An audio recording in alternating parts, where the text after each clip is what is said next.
वालेकुम class, this is Mohammad Hashim ji and you guys are watching mathematics by Hashim जिया।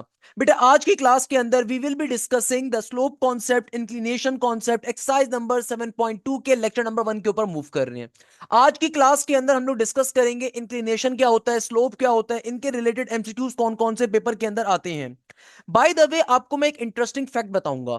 अक्सर वो पेशतर inclination का टॉपिक एमसीक्यूज के अंदर आता है तो 99% बच्चों को पता ही नहीं होता लफ्ज इंक्लिनेशन का मायने क्या होते हैं। आप में से अगर बहुत सारे बच्चों ने चैप्टर नंबर 7 अपने कोचिंग सेंटर में पढ़ भी लिया है ना, तो मैं आपको गारंटी दे सकता हूं, अगर मैं आपसे जुमला पूछूं कि इंक्लिनेशन क्या होता है, आप में से मेजॉरिटी बच्चे बोलेंगे सर स्लोप को कहते हैं इंक्लिनेशन। नहीं भाई, ये हमेशा याद रखिएगा, अपने दोस्तों से पूछिएगा क्या उन्हें ये बात मालूम है कि नहीं मालूम। अक्सर बच्चों को लगता है कि इंक्लिनेशन और स्लोप एक ही चीज होते हैं, हालांकि बिलीव मी दोनों में बहुत डिफरेंस होता है। तो भाई, अगर आप मुझसे मैथ्स की तालीम हासिल कर रहे हैं ना, तो मैं आपको इस तरीके से कंप्लीट मैथ्स कवर करवा रहा हूं कि आपके लिए एमसीक्यू सॉल्व करना चुटकी बजाने का काम हो। अगर आपने मुझसे लेक्चर्स लिए हुए, यकीन मानिए आपके इंटर के एमसीक्यूज हो या एप्टीट्यूड के अंदर, आपको ये लेक्चर्स बहुत हेल्प कर रहे होंगे। अच्छा भाई, अब एक्सरसाइज नंबर 7.2 के क्वेश्चंस के ऊपर मूव करने से पहले हमें समझना पड़ेगा इंक्लिनेशन और स्लोप के अंदर डिफरेंस क्या होता है। तो बेटा देखो, सबसे पहले नंबर के ऊपर मैं आपसे कहता हूं कि भाई ये लफ्ज इंक्लिनेशन क्या होता है। अक्सर बच्चों के जहनों में ये गलत फहमी होती है कि इंक्लिनेशन के मायने होते हैं शायद किसके, स्लोप के। हालांकि इंक्लिनेशन या इंक्लाइंड प्लेन टोटली एक डिफरेंट कॉन्सेप्ट है। इंक्लिनेशन क्या होता है? इंक्लिनेशन दुनिया में एंगल को कहा जाता है। इंक्लिनेशन खुदारा जहन में रखिएगा, इंक्लिनेशन स्लोप नहीं होता बेटा। इंक्लिनेशन और स्लोप के अंदर बेतहाशा डिफरेंस है, लोगों को बात ही नहीं मालूम। इंक्लिनेशन कहते हैं एंगल को। इंक्लिनेशन क्या होता है? इंक्लिनेशन होता है दुनिया के अंदर एंगल। कैसा एंगल? ये चीज ध्यान में रखिएगा, कैसा एंगल। भाई, दुनिया के अंदर पॉजिटिव एक्स एक्सिस से ऊपर की जानिब बनने वाला angle, angle which is form the positive x axis. इसकी डेफिनेशन क्या होती है इंक्लिनेशन की? दुनिया में एक ऐसा एंगल होना जो कि पॉजिटिव एक्स एक्सिस से बनना स्टार्ट हो। फॉर एग्जाम्पल, आपको कंडीशन दिखाता हूं। मैं कहता हूं मेरे पास कोई लाइन है, वो यहां पे एग्जिस्ट कर रही है, मुझे इसकी इंक्लिनेशन निकालनी है। इंक्लिनेशन का मतलब क्या होगा? पॉजिटिव एक्स एक्सिस से लेके यहां तक का जो एंगल फॉर्म होगा ना, उसको हम कहेंगे इंक्लिनेशन।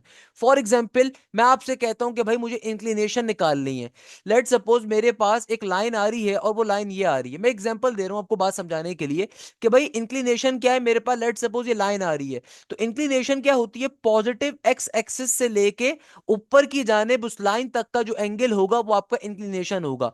इंक्लिनेशन क्या होता है? दोबारा समझो कि भाई पॉजिटिव एक्स एक्सिस से ऊपर की जानिब जिस लाइन तक का आपको एंगल निकालना है, तो वो एंगल जो होता है ना, पॉजिटिव के एक्स एक्सिस से उस लाइन तक का एंगल, उसको इंक्लिनेशन कहा जाता है।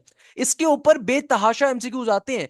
आपको मेजॉरिटी टीचर्स नहीं पढ़ाएंगे बातें, छोटी छोटी बातें होती हैं, वो लोग क्या करते हैं, वो डायरेक्टली क्वेश्चन नंबर 1 सॉल्व करवाएंगे, 2 सॉल्व करवाएंगे, 3 सॉल्व करवाएंगे। बेटा, करवाने को तो मैं भी करवा दूं, मगर वो किसी काम का नहीं है, किसी ढंग के टीचर से, इसका मतलब आपने मैथ्स नहीं पढ़ी। सही है ना बेटा? तो always remember this thing, inclination किसे कहा जाता है? इंक्लिनेशन एक एंगल है। और स्लोप अलग चीज होती है। स्लोप निकालने के लिए इंक्लिनेशन की जरूरत पड़ती है, मगर इंक्लिनेशन और स्लोप एक चीज नहीं होते। Slope is a ratio while inclination is a angle. Always remember this thing, बेतहाशा इंपॉर्टेंट कॉन्सेप्ट है। इसके ऊपर बड़े इंटरेस्टिंग किस्म के एमसीक्यूज पेपर के अंदर आते हैं। तो आइए जरा वो एमसीक्यूज भी आपको साथ साथ लगे हाथों दिखा देता हूं। एक बड़ा मशहूर एमसीक्यूज है, अक्सर पेपर के अंदर पूछा जाता है, एक्स एक्सिस की इंक्लिनेशन क्या होगी। अगर मैं आपसे कहता हूं कि लेट सपोज मेरे पास एक एमसीक्यूज है। एमसीक्यूज क्या है भाई? ये आपको टॉपिक आगे चल के बेतहाशा क्वेश्चंस के अंदर भी आएगा, तो इसीलिए मैं आपको साथ लगे हाथों करवा रहा हूं। ये 4 एमसीक्यूज बड़े इंपॉर्टेंट है, याद रखिएगा। 4 डिफरेंट टॉपिक्स है इंक्लिनेशन के। जरा बात को समझिएगा। अगर कभी भी एग्जामिनर आपसे कहता है एक्स एक्सिस की इंक्लिनेशन क्या होती है, तो गौर से बात को देखो। अगर मैं कह रहा हूं एक्स एक्सिस की इंक्लिनेशन क्या होगी, तो बेटा देखो, यानी कि मुझे पता है ये जो है ना, ये एक्स एक्सिस की लाइन है, ये पॉजिटिव वाई एक्सिस की आ गई आपके पास, ये आपके पास नेगेटिव का एक्स एक्सिस हो गया, ये आपके पास नेगेटिव का वाई एक्सिस हो गया। अगर मैं कह रहा हूं एक्स एक्सिस की इंक्लिनेशन क्या होगी, देखो मुझे पता है इंक्लिनेशन किसे कहते हैं। इंक्लिनेशन होता है एक्स एक्सिस से ऊपर की जानिब बनने वाला एंगल। यानी कि जो भी आपकी रिक्वायर्ड लाइन है, एक्स एक्सिस से लेके वहां तक का जो एंगल होता है, उसको इंक्लिनेशन कहते हैं। बट अगर मैं आपसे कह रहा हूं कि एक्स एक्सिस के ऊपर ही एंगल क्या होगा, जरा और से बात समझो। मैं आपसे क्या कह रहा हूं, एक्स एक्सिस के ऊपर इंक्लिनेशन की वैल्यू क्या होगी। यानी कि यार, इसकी मिसाल तो ये हो गई कि फॉर एग्जांपल मैं हाइपर स्टार जाता हूं शॉपिंग करने के लिए। मैं हाइपर स्टार पे खड़े होकर अपने आप से पूछ रहा हूं, यार हाइपर स्टार कितनी दूर है। अब कोई बंदा बोले, अरे सर आप तो हाइपर स्टार पे ऑलरेडी खड़े हुए हैं, तो जाहिर सी बात है आपको जाने की नीड थोड़ी है। तो इसकी मिसाल क्या है कि देखो, मैं एक्स एक्सिस की लाइन पे खड़ा हुआ हूं और मैं कह रहा हूं कि इंक्लिनेशन क्या है। इंक्लिनेशन तो होता ही वो एंगल है जो एक्स एक्सिस से लेके ऊपर की जानिब जो भी आपकी रिक्वायर्ड लाइन है वहां तक का एंगल। अब अगर मैं एक्स एक्सिस के ऊपर ही खड़ा हूं और मैं एक्स एक्सिस तक का एंगल निकालना चाह रहा हूं, तो ये एंगल किसके बराबर होगा? ये एंगल बराबर होगा 0 डिग्री के। किसके बराबर होगा? 0 डिग्री के। So always remember a concept कि inclination of X axis, inclination of X axis is always zero. Inclination क्या होती है एक्स एक्सिस की मेरे प्यारे बेटे? जीरो के बराबर। सिमिलरली देखो, अगर मैं कहता हूं वाई एक्सिस का मुझे इंक्लिनेशन निकालना है, मुझे क्या निकालना है? वाई एक्सिस की इंक्लिनेशन को फाइंड करना है। तो बेटा देखो, इंक्लिनेशन किसे कहा जाता है? और से बात समझिएगा। इंक्लिनेशन क्या चीज होती है? अगर मुझे वाई एक्सिस की लाइन के ऊपर इंक्लिनेशन को निकालना है, तो भाई देखो, वाई एक्सिस की लाइन ये वाली लाइन है ना, ये जो लाइन आ रही है ये वाई एक्सिस की लाइन है। हमें पता है ये वाली लाइन कैसी लाइन है? वाई एक्सिस की लाइन है। तो भाई मुझे अगर वाई एक्सिस तक की इंक्लिनेशन निकालनी है, तो भाई देखो, इंक्लिनेशन क्या होती है? पॉजिटिव के एक्स एक्सिस से लेके रिक्वायर्ड लाइन तक का एंगल। तो अगर मुझे वाई एक्सिस की इंक्लिनेशन निकालनी है, तो यहां से लेके यहां तक का कितना एंगल बनता है? जाहिर सी बात है, कंप्लीट क्वाड्रेंट का एंगल बन रहा है, और मुझे पता है क्वाड्रेंट के अंदर कितना एंगल होता है? 90 डिग्री का होता है। यानी कि यहां से लेके यहां तक का सिंपल एक राइट एंगल ट्रायंगल फॉर्म हो गया ना। तो भाई देखो, इंक्लिनेशन क्या होगी? 90 डिग्री होगी। यानी कि वाई एक्सिस की लाइन का इंक्लिनेशन क्या होता है? 90 डिग्री होता है। ये बहुत इंपॉर्टेंट कॉन्सेप्ट है, हमेशा याद रखिएगा कि भाई दुनिया में कभी भी एक्स एक्सिस की लाइन हो तो इंक्लिनेशन की वैल्यू किसके बराबर होती है? 0 डिग्री के। वाइल वाई एक्सिस की लाइन का इंक्लिनेशन क्या होता है बेटा? 90 डिग्री होता है। रिमेंबर दिस थिंग, कोई मसले की बात इसके अंदर? अच्छा, एग्जामिनर यहां पे बड़ा कंफ्यूज करता है। पेपर में अक्सर और पेशतर एक क्वेश्चन आ जाएगा, एग्जामिनर आपसे पूछेगा, अगर तुम्हारे पास एक लाइन है और वो लाइन एक्स एक्सिस के पैरेलल है। अक्सर बच्चे इस क्वेश्चन में कंफ्यूज हो जाते हैं। अगर मैं कहता हूं कि भाई दुनिया में कोई लाइन है और वो लाइन एक्स एक्सिस के क्या है? पैरेलल है, तो अब बताइए इंक्लिनेशन क्या होगा? गौर से सोच के जवाब दो। अपने अपने घरों पे आप बैठे हुए हो, मगर चीख के जवाब दो, मेरे घर तक, मेरे कानों तक आवाज आनी चाहिए, मेरे ऑफिस तक। तो भाई मैं आपसे कहता हूं कि एक्स एक्सिस की लाइन, अगर कोई लाइन एक्स एक्सिस के पैरेलल है तो उसकी इंक्लिनेशन क्या होगी? जाहिर सी बात है भाई, लेट सपोज कोई लाइन एक्स एक्सिस के पैरेलल है, तो वो लाइन ऐसे होगी, या फिर हो सकता है ऐसे हो। तो भाई कोई लाइन अगर एक्स एक्सिस के पैरेलल है, खुद सोचो उसकी इंक्लिनेशन क्या होगी? मेरा बेटा ऑलवेज रिमेंबर दिस थिंग, अगर दुनिया में कोई लाइन एक्स एक्सिस के पैरेलल है तो दर हकीकत वो एक्स एक्सिस की प्रॉपर्टीज को अपने अंदर लेके चल रही है। ऐसा ही है ना बेटा? तो अगर कोई लाइन एक्स एक्सिस के पैरेलल है, तो भाई जाहिर सी बात है उसका एंगल भी क्या होगा? 0 के बराबर होगा। क्योंकि गौर से देखो ना, अगर कोई लाइन एग्जैक्टली एक्स एक्सिस के पैरेलल है, तो भाई मेरे पास इंक्लिनेशन क्या होता है? एक्स एक्सिस से लेके वहां तक का एंगल। मगर कोई लाइन अगर एक्स के एग्जैक्टली पैरेलल है, तो जाहिर सी बात है भाई उस तक का एंगल क्या होगा? 0 होगा ना, क्योंकि वो एक्स के ऊपर ही ओरिजिनली मौजूद हूं मैं। क्योंकि कोई भी लाइन अगर एक्स एक्सिस के पैरेलल होगी तो उसके पास वही प्रॉपर्टीज होंगी जो एक्स एक्सिस की होंगी। यानी कि देखो, अगर कोई लाइन एक्स एक्सिस के एग्जैक्टली पैरेलल आ रही है, तो जाहिर सी बात है जो एक्स एक्सिस की प्रॉपर्टीज है वही उसकी प्रॉपर्टीज होंगी। तो अगर मैं इस लाइन के ऊपर इसी लाइन के रिस्पेक्ट से एंगल निकालना चाहूं, तो वो तो 0 होगा। तो always remember this thing, if a line is parallel to X axis, तो ऐसी लाइन का इंक्लिनेशन भी क्या होता है? 0 के बराबर होता है। While on the other and, अगर मैं आपसे कहता हूं कि बेटा देखो, मेरे पास एक लाइन है और ये लाइन पैरेलल है वाई एक्सिस के, जरा गौर से बात समझो। अगर मैं कहता हूं कि मेरे पास एक लाइन आ रही है और ये लाइन पैरेलल है किसके? वाई एक्सिस के। लाइन किसके पैरेलल आ रही है? वाई एक्सिस के। गौर से देखो, अगर कोई लाइन वाई एक्सिस के पैरेलल है, तो फॉर एग्जांपल या तो ऐसे हो सकती है या ऐसे हो सकती है। तो अब अगर मुझे इसकी इंक्लिनेशन निकालनी है, तो जाहिर सी बात है कोई लाइन अगर वाई के पैरेलल है तो दर हकीकत वाई की सारी प्रॉपर्टीज प्रोसेस करती होगी। तो भाई मेरे पास इंक्लिनेशन मुझे निकालनी है। इंक्लिनेशन होता है एक्स से लेके उस लाइन तक का आपके पास एंगल। तो यहां से यहां तक का कितना एंगल बनेगा? अगेन अभी भी 90 डिग्री का बनेगा। तो इसीलिए इंक्लिनेशन क्या होगी? 90 डिग्री के बराबर होगी। इन चार एमसीक्यूज को हमेशा जहन में रखिएगा बेटा, one of the most important concept. Inclination क्या होता है? पॉजिटिव एक्स एक्सिस से ऊपर की जाने बनने वाला एंगल। एक्स एक्सिस की लाइन की इंक्लिनेशन क्या होती है? 0 डिग्री के बराबर। कोई लाइन अगर एक्स के पैरेलल है उसकी इंक्लिनेशन क्या होती है? 0 के बराबर। वाई एक्सिस की इंक्लिनेशन क्या होती है? 90 डिग्री के बराबर। कोई लाइन अगर वाई के पैरेलल है उसकी इंक्लिनेशन क्या होती है? अगेन 90 डिग्री के बराबर। आई होप यहां तक की बात तमाम बच्चों को पल्ले पड़ती है, क्लियर होती है भाई। यहां तक किसी बच्चे को कोई मसला, कोई परेशानी, कोई प्रॉब्लम, जल्दी से कमेंट सेक्शन पे आपने बताना है। अच्छा, एक एमसीक्यूज यहां पे होता है बड़ा इंटरेस्टिंग। ये एमसीक्यूज अक्सर और पेशतर पेपर में पूछा जाता है। एग्जामिनर कहता है कि भाई दुनिया के अंदर अगर कोई लाइन, दुनिया के अंदर कभी भी कोई लाइन अगर फर्स्ट एंड थर्ड क्वाड्रेंट को बाइसेक्ट करती है, दुनिया में कोई भी लाइन अगर फर्स्ट एंड थर्ड क्वाड्रेंट को बाइसेक्ट करती है, तो ऐसी लाइन का इंक्लिनेशन क्या होता है? देखो ये सारी बातें समझना इसलिए जरूरी है क्योंकि बेटा नेक्स्ट टॉपिक हमारे पास स्लोप का इंक्लिनेशन का है। तो इंक्लिनेशन के अंदर ये तमाम कॉन्सेप्ट्स आगे क्वेश्चंस के अंदर यूज होंगे, इसलिए बहुत तरीके से बात समझनी है, सही है ना? अक्सर वो पेशतर एक एमसीक्यूज आ जाएगा, क्या क्वेश्चन के अंदर कहीं यूटिलाइज हो रहा होगा कि अगर line first and third quadrant के ऊपर बाइसेक्ट कर रही है। मैं अक्सर वो पेशतर देखता था अपने जमाने तालिब इल्मी और जमाने उस्ताजी के अंदर कि भाई टीचर्स बैठ के इसके रट्टे लगवाती हैं। टीचर्स बैठ के क्या करते हैं बेटा? रट्टे लगवाते हैं। खुदारा इसके रट्टे मारने की जरूरत नहीं है। ये कॉन्सेप्ट्स बहुत आसान है, अगर आप लॉजिकली समझ के किसी टीचर से पढ़ रहे हो ना, आपके लिए बच्चों वाला काम है। और अगर किसी ट्यूशन वाली बाजी या बाजे से पढ़ रहे हो तो ऑब्वियसली आपकी जिंदगी अजाब है। अगर दुनिया में कभी भी कोई लाइन फर्स्ट और थर्ड क्वाड्रेंट को बाइसेक्ट कर रही हो, सबसे पहले तो आपको पता होना चाहिए क्वाड्रेंट होते क्या हैं। देखो कभी भी हम बात करते हैं ग्राफिकल डेटा के ऊपर तो हमारे पास दुनिया में चार तरह के क्वाड्रेंट्स होते हैं। पहला क्वाड्रेंट होता है, ये दूसरा क्वाड्रेंट होता है, ये तीसरा क्वाड्रेंट होता है, ये चौथा क्वाड्रेंट होता है। ऐसा ही है ना मेरे प्यारे बेटे? यहाँ पे पॉजिटिव का एक्स होता है, ये नेगेटिव का एक्स है, ये पॉजिटिव का वाई है, नेगेटिव का वाई है। एंगल आपका स्टार्ट होता है 0 डिग्री से, यहाँ पे आपके पास 90 डिग्री होता है, यहाँ पे आपके पास 180 डिग्री होता है, यहाँ पे आपके पास 270 डिग्री होता है, और यहाँ पे फिर वापस 360 डिग्री होता है। ये आई होप बचपन से आप पढ़ते हुए आ रहे हो कि मैंने सिर्फ एक रिवीजन करवा दिया। अब देखो दुनिया के अंदर कभी भी कोई लाइन अगर फर्स्ट एंड थर्ड क्वाड्रेंट के ऊपर बाइसेक्ट कर रही है, देखो सबसे पहले तो समझो लफ्ज बाइसेक्ट का मतलब क्या होता है। लोग बैठ के इसके रट्टे मारते हैं इंक्लिनेशन के। भाई रट्टे नहीं मारने, मैं आपको कॉन्सेप्चुअली पूरी बात समझाऊंगा। देखो बाइसेक्ट का मतलब क्या होता है दुनिया के अंदर? हाफ। बाइसेक्ट का मतलब क्या होता है? बीच से काटना। बाइसेक्ट का मतलब क्या होता है? आधा कर देना। तो अगर एक ऐसी लाइन है जो लाइन फर्स्ट और थर्ड क्वाड्रेंट पे बाइसेक्ट कर रही है, यानी कि देखो ये लाइन जो है ना, ये फर्स्ट और थर्ड क्वाड्रेंट पे क्या कर रही है? बाइसेक्ट कर रही है। अब लॉजिकली सोचो एंगल क्या बनेगा, इंक्लिनेशन किसके बराबर होगी? मुझे ये बात मालूम है, दुनिया के अंदर कोई भी जो क्वाड्रेंट होता है ना, दुनिया में तमाम क्वाड्रेंट के पास जो एंगल की वैल्यू होती है वो 90 डिग्री होती है। यानी कि देखो ना, फर्स्ट क्वाड्रेंट की भी 90 डिग्री का होता है, फिर सेकंड क्वाड्रेंट 90 से 180, यानी कि इसके अंदर भी जो वैल्यू होती है वो 90 की होती है। थर्ड क्वाड्रेंट भी 90 डिग्री का होता है, फोर्थ क्वाड्रेंट भी 90 का होता है। तभी आपको एक कंप्लीट सर्कुलर रोटेशन मिलती है 360 डिग्री के ऊपर। मगर अगेन मैं आपको कंफ्यूज करना नहीं चाह रहा, बेसिक बात कर रहा हूं कि देखो फर्स्ट क्वाड्रेंट आपके पास 90 डिग्री का है, मुझे पता है ये कंप्लीट क्वाड्रेंट कितने का है? 90 डिग्री का। ये कंप्लीट क्वाड्रेंट कितने का है? 90 डिग्री का है। तो अगर एक लाइन एग्जैक्टली बीच में काट रही है, एग्जैक्टली बीच में काट रही है, तो खुद सोचो एक्स एक्सिस से लेकर यहां तक का कितना एंगल होगा? 90 का हाफ क्या होता है? 45 डिग्री होता है मेरे प्यारे बेटे।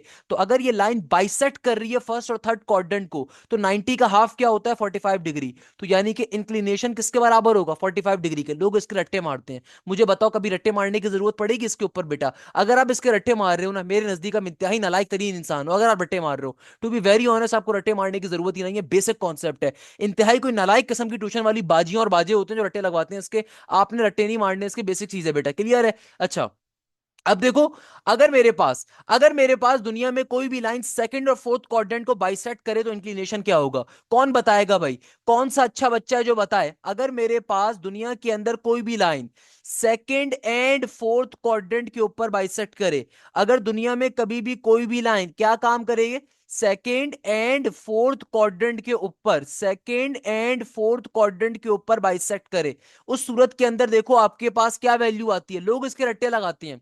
बाखुदा बेटा इसके कभी रट्टे नहीं लगाइएगा, मैं हाथ जोड़ के बिंदी करूंगा, कभी रट्टे नहीं लगाइएगा इसके। देखो भाई, अगर दुनिया में लाइन आपकी सेकंड और फोर्थ क्वाड्रेंट के ऊपर बाइसेक्ट कर रही है, तो फॉर एग्जांपल वो लाइन ये होगी। ये लाइन कैसी लाइन है भाई? एक ऐसी लाइन है जो सेकंड और फोर्थ क्वाड्रेंट में बाइसेक्ट कर रही है। मुझे इंक्लिनेशन निकालना है, लॉजिकली सोचो भाई, रट्टे नहीं मारने। इंक्लिनेशन क्या होता है? पॉजिटिव एक्स एक्सिस से लेके उस लाइन तक का एंगल। अब खुद सोचो यहां से लेके यहां तक का कितना एंगल होगा। अब देखो यहां से लेके यहां तक मेरा कितना डिस्टेंस कवर हो रहा है। एक तो मुझे साफ तौर पे दिख रहा है, एक कंप्लीट क्वाड्रेंट की वैल्यू इंक्लूड होगी, तो एक कंप्लीट क्वाड्रेंट का एंगल होता है 90 डिग्री। और फिर ये देखो, ये जो मेरा सेकंड और फोर्थ क्वाड्रेंट है उसमें बाइसेक्ट हुआ हुआ है, तो एक कंप्लीट क्वाड्रेंट अगर 90 होता है तो उसका आधा कितना होगा? 45। तो एक कंप्लीट डिस्टेंस कितना बन गया? 90 प्लस का 45 बन गया। तो मेरा एंगल क्या होगा? 90 प्लस का 45 यानी कि 135 डिग्री।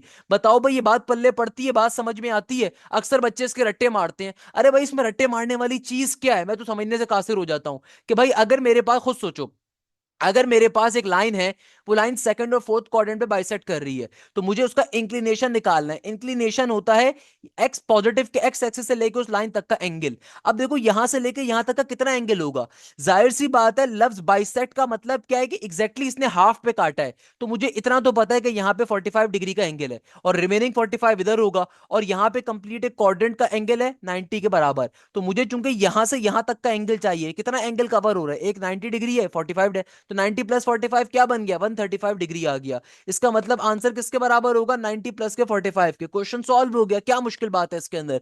तो भाई ये चार एमसीक्यू जो मैंने आपको करवाए हैं ना, they are extremely important. Always remember this thing बेटा, मैं हाथ जोड़ के कहूंगा, बेटा मैं बड़ी मेहनत से पढ़ाता हूं, मेरा ऑल दो गला बहुत शदीद खराब है, इसलिए I was not able to make the lectures, but again अगर मैं इतनी मेहनत से पढ़ा रहा हूं तो एक चीज ध्यान में रखिएगा, स्लोप और इंक्लिनेशन में बहुत डिफरेंस होता है। Slope is something totally different, slope एक रेशियो को कहा जाता है, इंक्लिनेशन एक एंगल होता है। अभी आगे चल के आपको समझ में आएगा कहां कहां यूज हो रहा होता है। इंक्लिनेशन क्या है, एंगल है। कैसा एंगल है, पॉजिटिव एक्स एक्सिस से अपवर्ड की जाने फॉर्म होने वाले एंगल को इंक्लिनेशन कहा जाता है। पॉजिटिव एक्स एक्सिस से ऊपर की जाने बनने वाले एंगल को हम क्या कहते हैं, इंक्लिनेशन कहते हैं। हमारे पास चार बेसिक कॉन्सेप्ट होते हैं इंक्लिनेशन के ऊपर। एक्स एक्सिस का इंक्लिनेशन, एक्स एक्सिस की देखो इंक्लिनेशन क्या होती है, कभी भी दुनिया में कोई भी लाइन अगर एक्स एक्सिस के ऊपर या एक्स एक्सिस के अपोजिट हो, तो ऐसी सूरत में इंक्लिनेशन की यानी कि एंगल की वैल्यू किसके बराबर होती है, जीरो के। इसको मैं मार्क कर रहा हूं, बार बार याद रखिएगा। यानी कि एक्स एक्सिस के ऊपर इंक्लिनेशन की वैल्यू क्या होती है, 0 डिग्री। या फिर कोई लाइन अगर एक्स के पैरेलल हो तो उसका इंक्लिनेशन भी क्या होगा, 0 डिग्री के बराबर। While on the other hand, दुनिया में कोई भी लाइन अगर वाई एक्सिस की हो तो वाई एक्सिस का इंक्लिनेशन क्या होता है, वाई एक्सिस का इंक्लिनेशन होता है 90 डिग्री के बराबर। और अगर कोई लाइन वाई एक्सिस के पैरेलल हो या फिर वाई एक्सिस की अपनी इंक्लिनेशन किसके बराबर होती है, 90 डिग्री के। यानी कि देखो वाई एक्सिस की इंक्लिनेशन क्या होती है, 90 डिग्री। या फिर कोई लाइन अगर वाई के पैरेलल है तो उसकी इंक्लिनेशन क्या होगी, 90 डिग्री होगी। थर्ड नंबर में मैंने आपको क्या बताया, अगर कोई लाइन फर्स्ट और थर्ड क्वाड्रेंट को बाइसेक्ट करती है, अगर कोई लाइन फर्स्ट और थर्ड क्वाड्रेंट को बाइसेक्ट करती है तो इंक्लिनेशन की वैल्यू क्या होगी मेरे प्यारे बेटे, इंक्लिनेशन होगा 45 डिग्री के बराबर। अगर मेरी लाइन फर्स्ट और थर्ड क्वाड्रेंट को बाइसेक्ट कर रही है, बाइसेक्ट का मतलब होता है आधा, तो भाई फर्स्ट और थर्ड क्वाड्रेंट, फर्स्ट क्वाड्रेंट का देखो एंगल क्या है, किसी भी क्वाड्रेंट का कंप्लीट एंगल 90 डिग्री होता है, तो उसको बाइसेक्ट आधा कर रही है तो कितना आधा बनेगा, 45 बनेगा ना। तो always remember this thing, if a line is bisecting first and third quadrant the inclination is 45 degree, while if a line is bisecting second and fourth quadrant, then उस सूरत के अंदर जो इंक्लिनेशन होता है बेटा वो 135 डिग्री के बराबर होता है। किसके बराबर होता है, 135 डिग्री के बराबर होता है। ये बेसिक बेसिक बातें हैं जो हमेशा आप लोगों को जहन में रखनी है, बेसिक बेसिक बातें हैं, कोई मुश्किल चीज नहीं है इसके अंदर, कोई इसके अंदर खास चीज नहीं। चीज बताऊंगा, एक बड़ा इंपॉर्टेंट एक चीज आपको बताता हूं। एक दफा एक एमसीक्यूज आया था और ये एमसीक्यूज इंटर के अंदर आया था, बाय द वे ये मत समझिएगा मैं एप्टीट्यूड की आपको बात बता रहा हूं। ये बैम पीसीएचएस जो गवर्नमेंट गर्ल्स कॉलेज के अंदर नंबर 1 कॉलेज है कराची का, कराची का नंबर 1 कॉलेज और बेस्ट कॉलेज, जहां पे मैं कहता हूं कराची की क्रीम पड़ती है और बेहतरीन जो इंटेलिजेंट लड़कियां होती हैं वो पढ़ती हैं, क्योंकि जाहिर सी बात है गर्ल्स के अंदर सबसे बेस्ट जो कॉलेज है वो बैम पीसीएचएस कॉलेज है। तो वहां की टीचर ने एक एमसीक्यूज दिया था बोर्ड के अंदर, और वो एमसीक्यूज ये था कि भाई X is equal to Y की जो लाइन है ना उसकी इंक्लिनेशन क्या होगी। तो भाई हमेशा याद रखिएगा, दुनिया में कोई भी लाइन अगर फर्स्ट और थर्ड क्वाड्रेंट के ऊपर बाइसेक्ट करती है ना, तो बेसिकली वो X is equal to Y की लाइन होती है। सर आपको कैसे पता, बेटा पहली बात तो ये आपको चंद बेसिक बातें मालूम होनी चाहिए।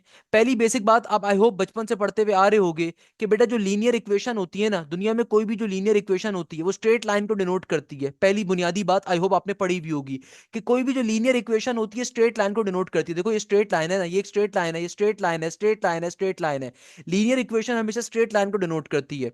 दूसरे नंबर के ऊपर, दुनिया के अंदर कोई भी अगर ऐसी इक्वेशन हो, दुनिया के अंदर कभी भी कोई भी ऐसी इक्वेशन हो जिसके अंदर कांस्टेंट एग्जिस्ट नहीं कर रहा, दुनिया में कोई भी अगर एक ऐसी इक्वेशन आ रही है जिसमें कांस्टेंट की वैल्यू 0 है, इसका मतलब ये होता है कि वो लाइन, वो इक्वेशन जिस भी लाइन को, जिस भी फिगर को रिप्रेजेंट करती है वो कभी ना कभी ओरिजिन से पास होगी या पास हुई भी है। दुनिया में दो बातें हमेशा याद रखिएगा, पहले नंबर के ऊपर जो लीनियर इक्वेशन होती है स्ट्रेट लाइन को डिनोट करती है। दूसरे नंबर के ऊपर दुनिया में कोई भी इक्वेशन अगर उसके अंदर कांस्टेंट की वैल्यू 0 है ना, तो बेटा वो ओरिजिन को रिप्रेजेंट करती है। कल को जब आप मेरे पास एप्टीट्यूड पढ़ने के लिए आओगे ना, तो मैं आपको ये वाली बातें याद दिलाऊंगा। मुझे बता देना बेटा, लिख के दे देना मुझे, तुम्हारे कोचिंग का कोई भी टीचर अगर इतनी डिटेल के अंदर आपको छोटी छोटी बातें बताता हो, कोई भी नहीं बताता। तो याद रखिएगा बेटा, दुनिया के अंदर अगर आपकी इक्वेशन का कांस्टेंट 0 है, इसका मतलब क्या होता है, आपकी लाइन ओरिजिन से पास कर रही है। तो अब देखो X is equal to Y का मतलब मतलब क्या है, X is equal to Y basically एक ऐसी लाइन को रिप्रेजेंट कर रहा है। X is equal to Y का मतलब क्या है कि बेटा ये एक ऐसी लाइन को रिप्रेजेंट कर रहा है जो स्ट्रेट लाइन है, क्योंकि जाहिर सी बात है एक्स और वाई दोनों वेरिएबल्स आपके पास लीनियर फॉर्म में आ रहे हैं। सेकंड नंबर पे कोई भी कांस्टेंट यहां पे आपके पास, कोई भी कांस्टेंट यहां पे आपके पास एग्जिस्ट नहीं कर रहा। इसका मतलब क्या है, ये कभी ना कभी ओरिजिन से पास हुई हुई है। अब मुझे कैसे पता चला है इस तरह की लाइन बन रही है, क्योंकि देखो एक्स भी पॉजिटिव है, वाई भी पॉजिटिव है। इसका मतलब क्या हुआ, इसका मतलब ये हुआ कि बेटा आपके पास एक्स की वैल्यू किस फॉर्म पे आ रही है, आपके पास एक्स चूंकि पॉजिटिव फॉर्म में, पूरी इक्वेशन पॉजिटिव है, इसका मतलब ये जो लाइन फॉर्म हो रही है आपके पास पॉजिटिव एक्स के ऊपर फॉर्म हो रही है। While on the other hand अगर मेरे पास लिखा हुआ होता है X is equal to negative Y, तो X is equal to negative Y ये आपके पास एक ऐसी लाइन को रिप्रेजेंट करता है जो सेकंड और फोर्थ क्वाड्रेंट के ऊपर बाइसेक्ट हो रही होती है। अगेन ये एमसीक्यू चूंकि एक दफा आ चुका है इसलिए मैंने आपको यहां पे बता दिया कि भाई देखो अगर मैं आपसे कहता हूं X is equal to negative Y, इसका मतलब क्या होता है, इसका मतलब होता है कि भाई एक ऐसी लाइन जो सेकंड और फोर्थ क्वाड्रेंट पे बाइसेक्ट कर रही है। सर आपको कैसे पता चला, भाई मुझे ऐसे पता चला कि देखो यहां पे जो दोनों आपके वेरिएबल्स आ रही हैं लीनियर फॉर्म में आ रहे हैं, पहली बात। दूसरे नंबर के ऊपर चूंकि कांस्टेंट की वैल्यू कुछ भी नहीं एग्जिस्ट कर रही, इसका मतलब ओरिजिन से पास हुए होंगे। तीसरे नंबर के ऊपर कि देखो बेटा चूंकि आपके पास एक्स और वाई में कोई एक वैल्यू नेगेटिव फॉर्म में है, इसका मतलब क्या है, ये नेगेटिव के एक्स के ऊपर लाइन फॉर्म हो रही होगी। तो हमेशा याद रखिएगा पेपर के अंदर आपको कंफ्यूज करने के लिए एग्जामिनर ये भी कह सकता है कि X is equal to Y की लाइन की इंक्लिनेशन क्या होगी। X is equal to Y वाली लाइन की इंक्लिनेशन किसके बराबर होती है, 45 डिग्री के। यानी कि वो लाइन जो फर्स्ट और थर्ड क्वाड्रेंट पे बाइसेक्ट करती है उसको हम X is equal to Y equation की फॉर्म पे भी कहते हैं।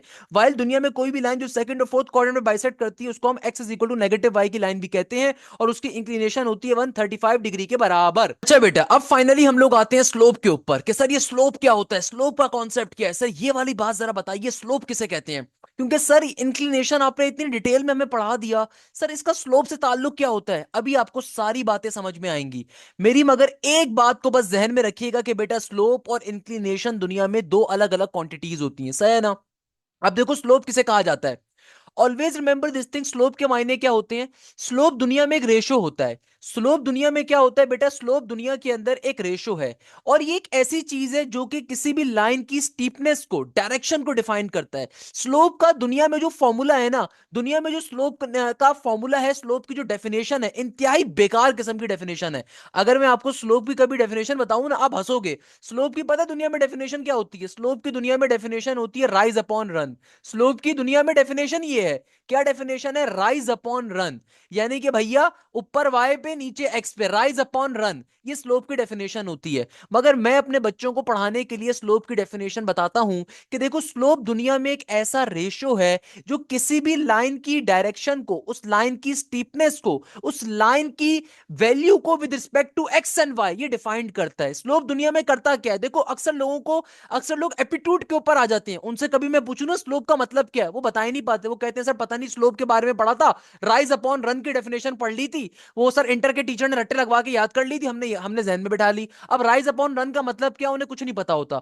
रिमेंबर दिस थिंग, स्लोप क्या होता है, स्लोप दुनिया में एक रेशो है, और ये रेशो किस चीज को डिफाइन करता है, ये किसी भी लाइन की डायरेक्शन को डिफाइन करता है, उस लाइन की स्टीपनेस को डिफाइन करता है कि भाई उस लाइन की स्टीपनेस क्या है, उस लाइन की डायरेक्शन क्या है। तो रेशो बेसिकली हमारे पास, यानी कि स्लोप दुनिया में एक रेशो है जो किसी भी लाइन के डायरेक्शन को, उस लाइन की स्टीपनेस को डिफाइन कर रहा है। सेकंड नंबर के ऊपर आपको आगे चल के बात समझ में आएगी स्लोप किस तरीके से हमारे साथ वर्किंग कर रहा होता है, क्या नहीं कर रहा होता। स्लोप को निकालने के दुनिया में तीन तरह के फॉर्मूलाज हैं, स्लोप को फाइंड करने के दुनिया में तीन तरह के फॉर्मूलाज होते हैं। अब देखो दुनिया में स्लोप को फाइंड करने के तीन तरह के फॉर्मूलाज हैं। पहले नंबर के ऊपर फॉर्मूला क्या होता है, पहले नंबर के ऊपर फॉर्मूला होता है when inclination is given. Slope को निकालने का दुनिया में पहले नंबर के ऊपर फॉर्मूला क्या है, when inclination is given, when inclination is given. यानी कि देखो स्लोप को फाइंड करने में इंक्लिनेशन का काम आता है। अभी आपको जरा ऊपर जाके मैं दिखाऊंगा किस तरीके से।